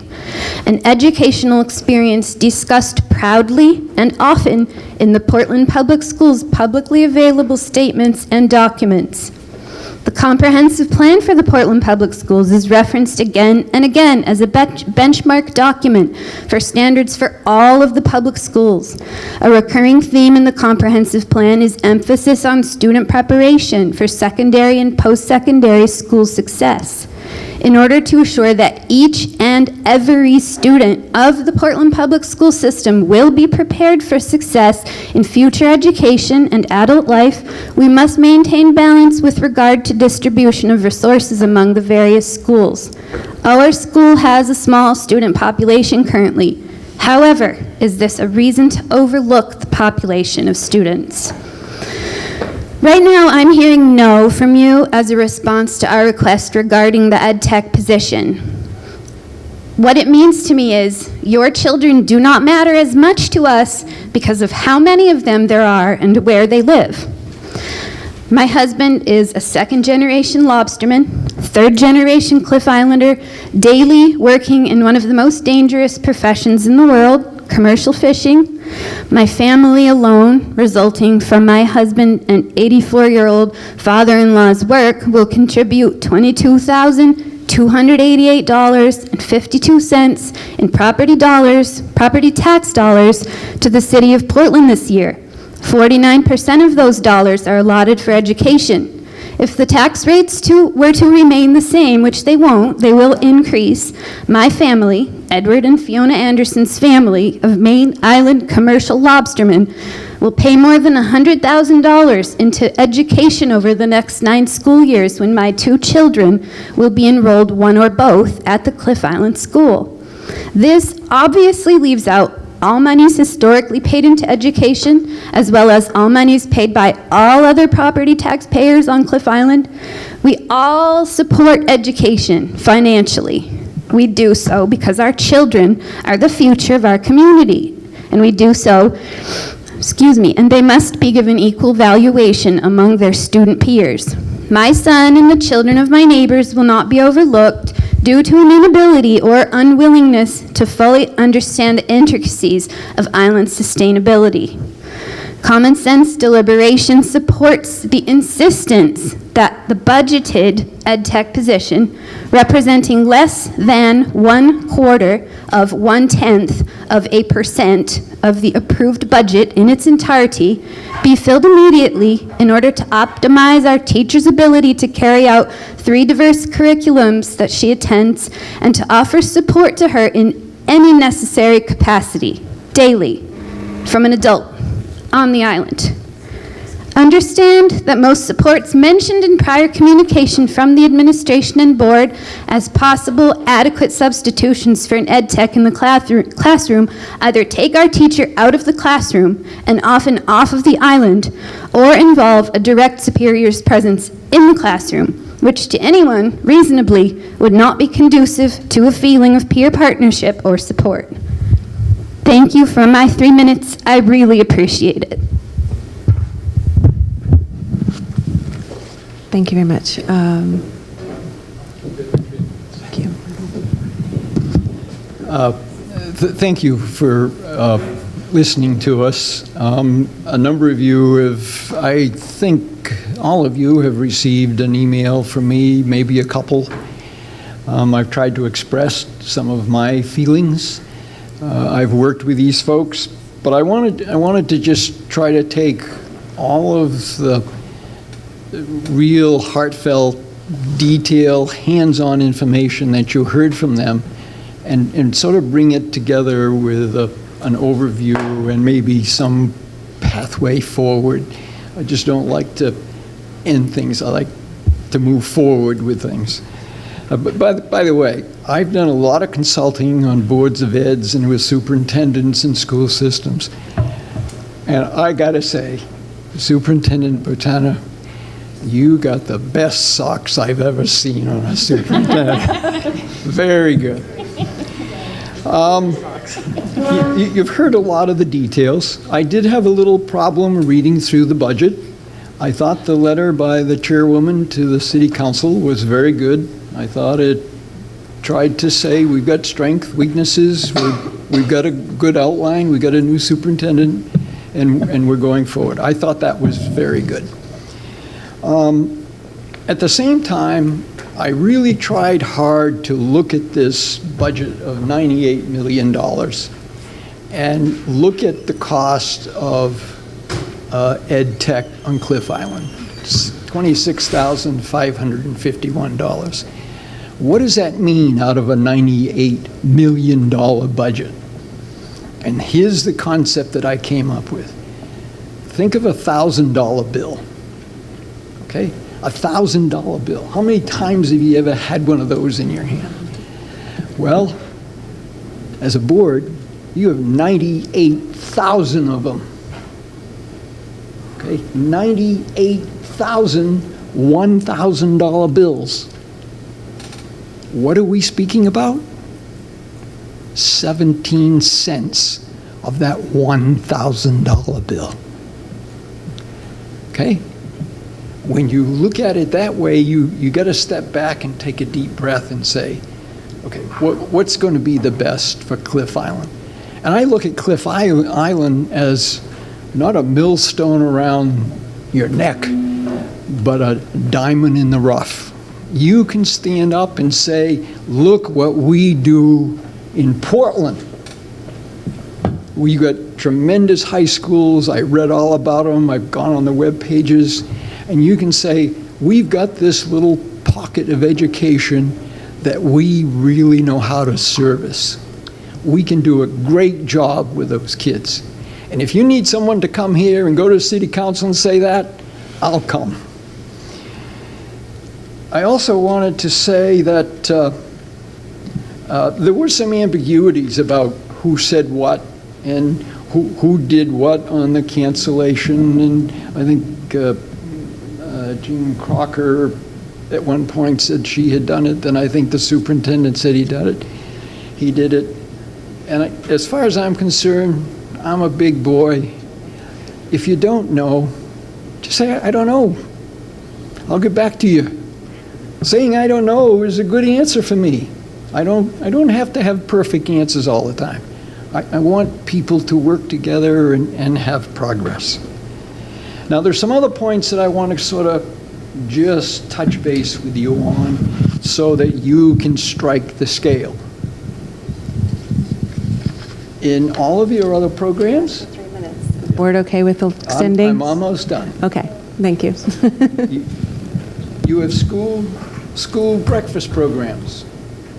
You have school lunch programs. My bet is you have them here. Okay. We don't have them on Cliff Island. There's no such thing as a school lunch program. You want to go on a field trip from this school, any other school, you call up, you get a bus, you get a van, and away you go to the field trip. When the teacher last year called to try to schedule a van to take their 5 or 6 kids on a field trip, they were denied. Oh, you can't have that. You're from Cliff Island. Well, it's a good thing I wasn't here then, because I would have exploded. The other thing about vans and buses, you got to remember that in the middle of the winter, we have dirt roads out there, and they're covered with ice.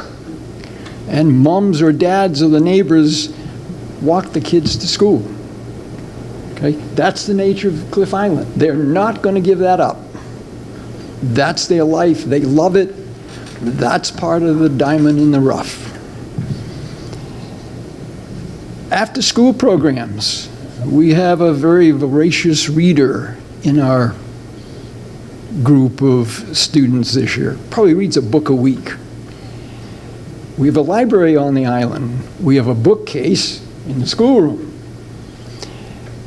What used to happen when they had an ed tech was they opened the library that's on the island.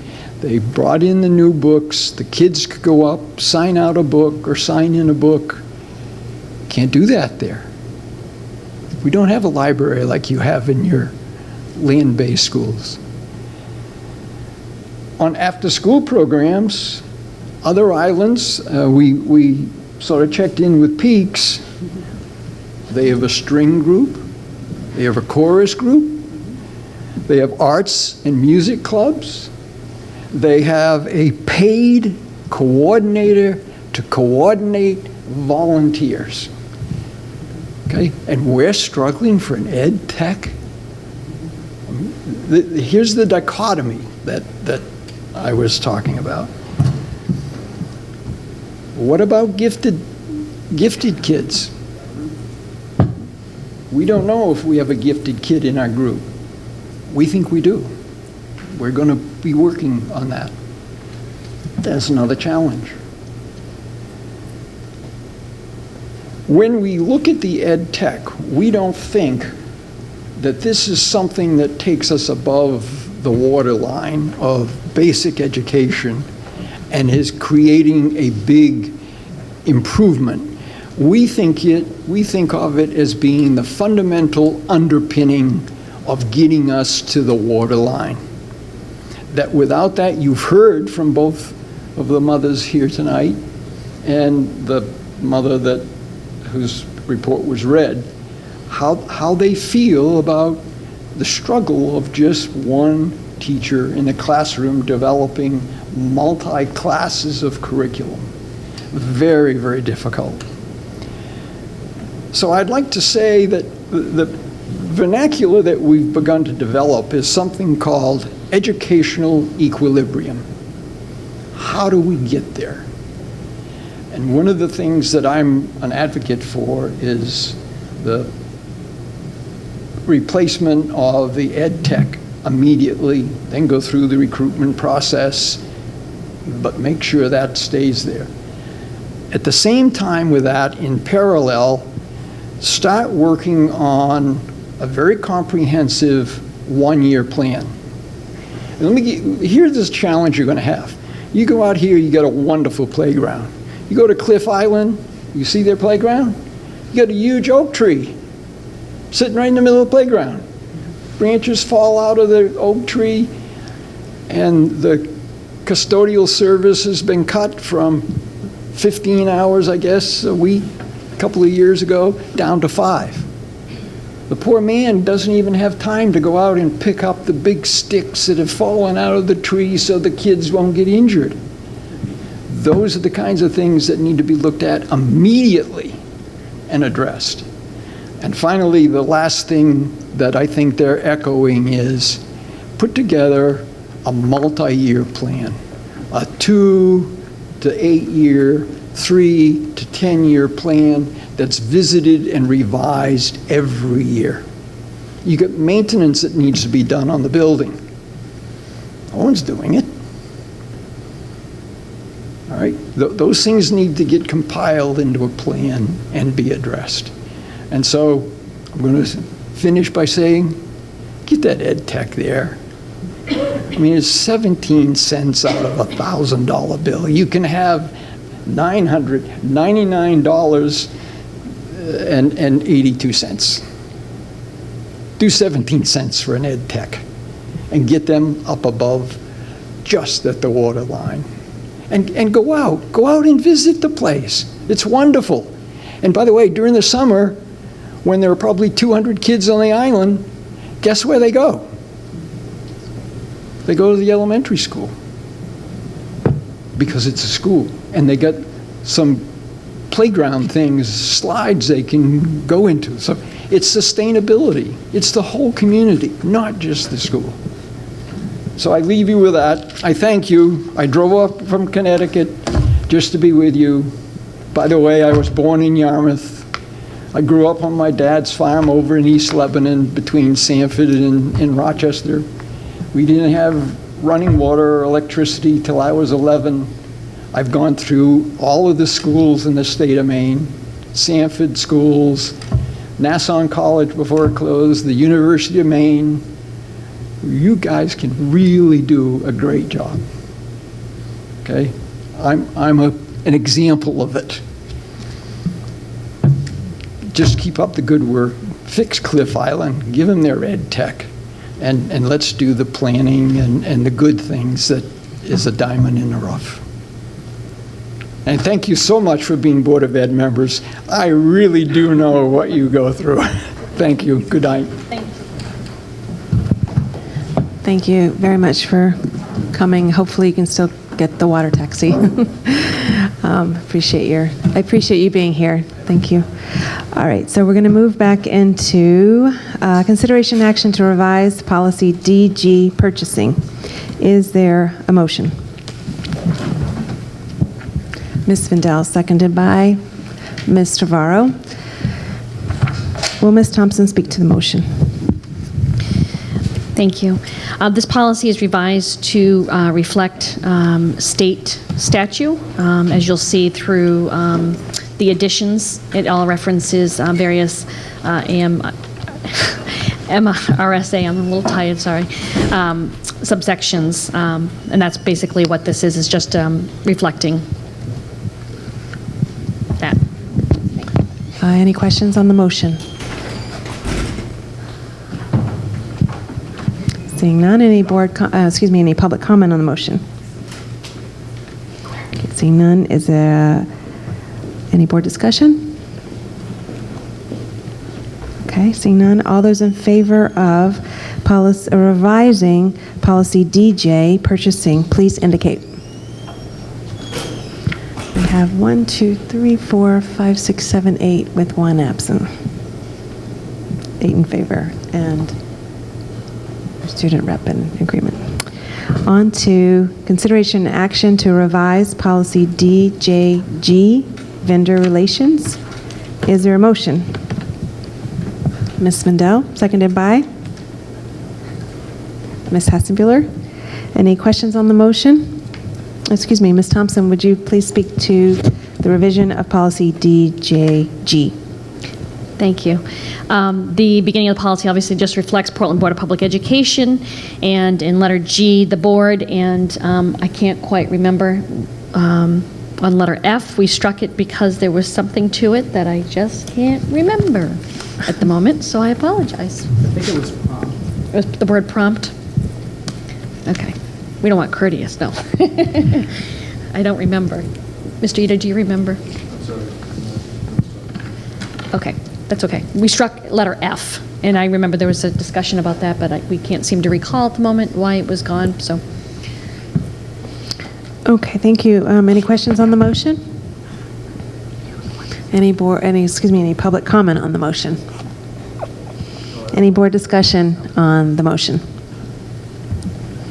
Okay, seeing none. All those in favor of revising policy DJG, vendor relations, please indicate.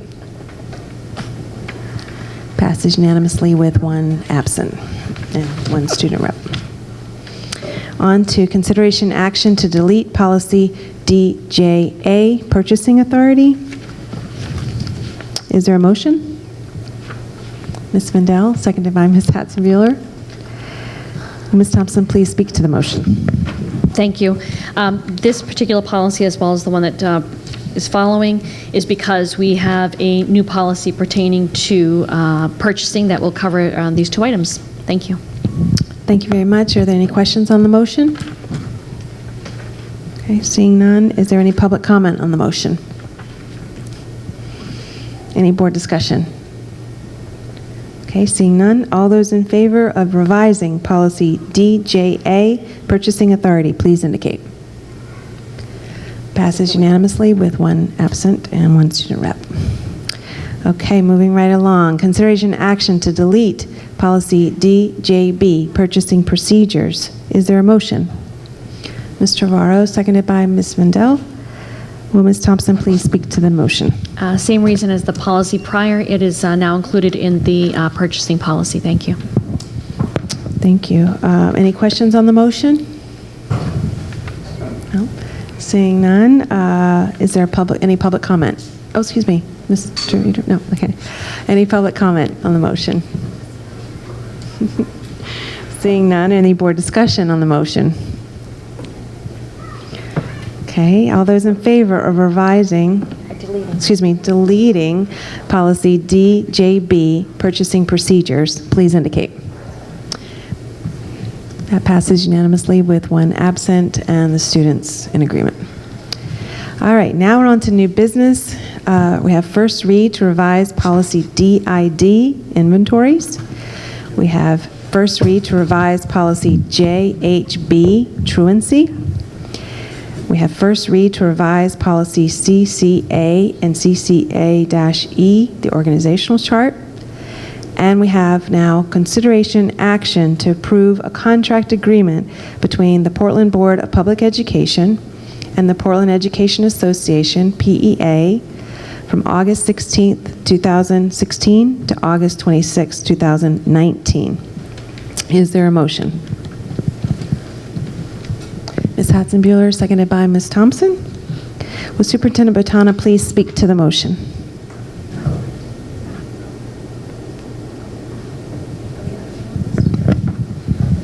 Yes, thank you, Ms. Moriarty. I'm very pleased to present for your consideration the agreement between the Portland Board of Education and the Portland Education Association. This agreement has been negotiated over the past 6 months by the teams of both parties. This is a 3-year agreement that includes modest increases in teacher compensation of an average of 1% over each year of the contract, with a step increase for those eligible. I believe this reflects both parties' commitment to fiscal responsibility while ensuring that our compensation remains regionally competitive. There are also a handful of differential pay adjustments, mostly benchmarked to surrounding district compensation for such things as volleyball, orchestra, drama, and our middle school athletic directors. The tentative agreement also limits the district's health cost exposure by capping increases next year to 3% over the previous year's cost in every year of the contract. 2 years ago, both parties agreed to extend the teacher day to provide adequate time for collaboration, student support, and other professional activities. The tentative agreement retains this commitment of 3 hours of additional time per week while instituting procedures to ensure that the time is well spent and recognizes that professional discretion and decision-making is critical to successful implementation. I would like to recognize the district's negotiating team, which included board members Hatzenbuehler and Davis, along with Assistant Superintendent Crocker and HR Director Barb Stoddard. I would also like to thank the PA negotiating team, particularly the lead negotiator and president, Sue Olofsson. Our Teachers Association approved this tentative agreement last night, and now I recommend that you do as well. Thank you very much, Superintendent. I'd like to make a quick correction to the date. It's actually August 26th, 2016 to August 26th, 2019. It was in our amendment tonight. Is there any question on the motion? Ms. Thompson. I'm just wondering if the superintendent could speak to Article 10 with regards to the work year and work day. And the reduction of the number of days, because I think that we'll probably be asked about that. Ms. Stoddard, would you speak to that?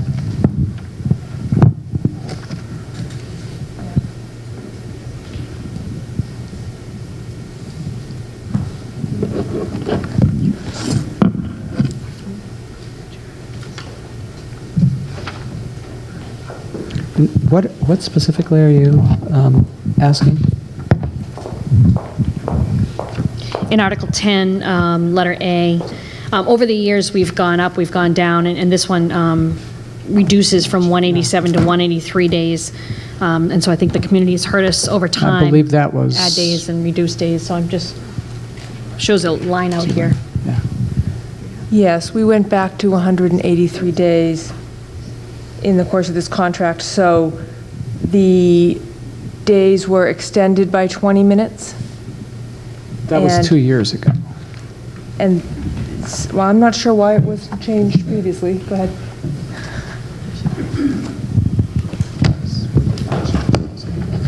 The year went from 187 to 183 a year and a half ago, and the only reason you see a line out is just to pull that transition language out of there. So the number of days per year did not change from last school year to this school year. Okay. It made me think that we went down even more, so thank you very much for clarifying that. Thank you very much. 15. Thank you. Thank you. Are there any other questions on the motion? Seeing none, is there any public comment on the motion?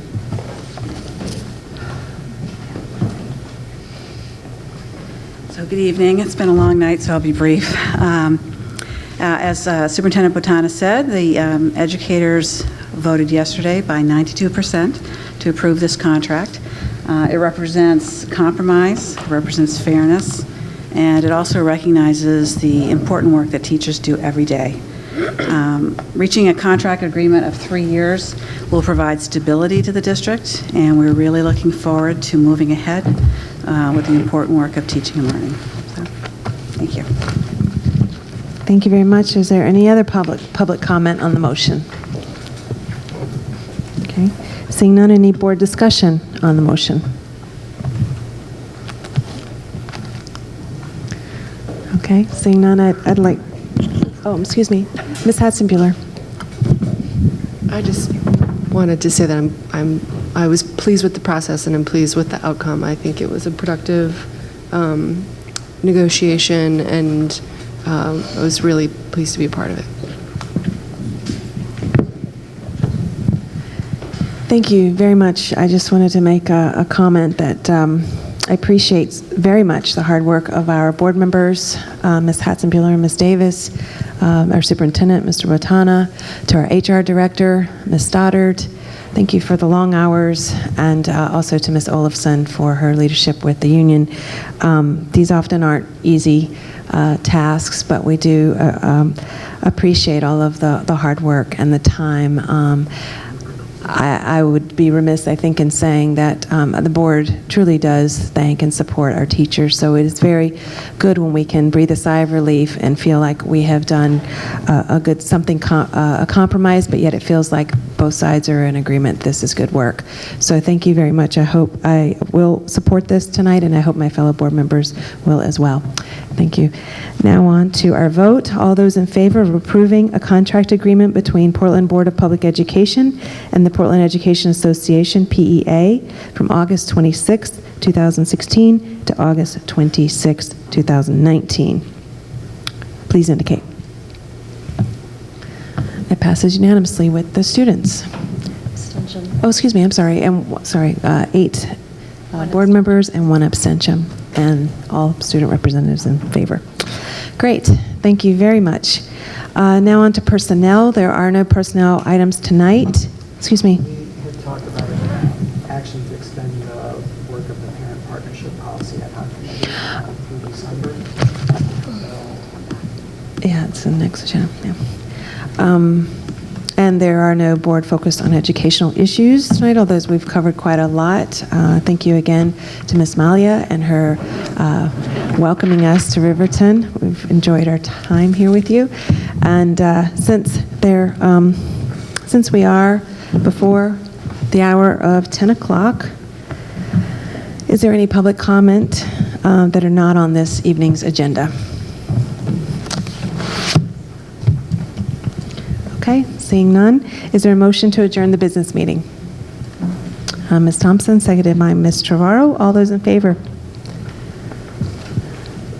We are dismissed. Thank you very much. Have a wonderful night.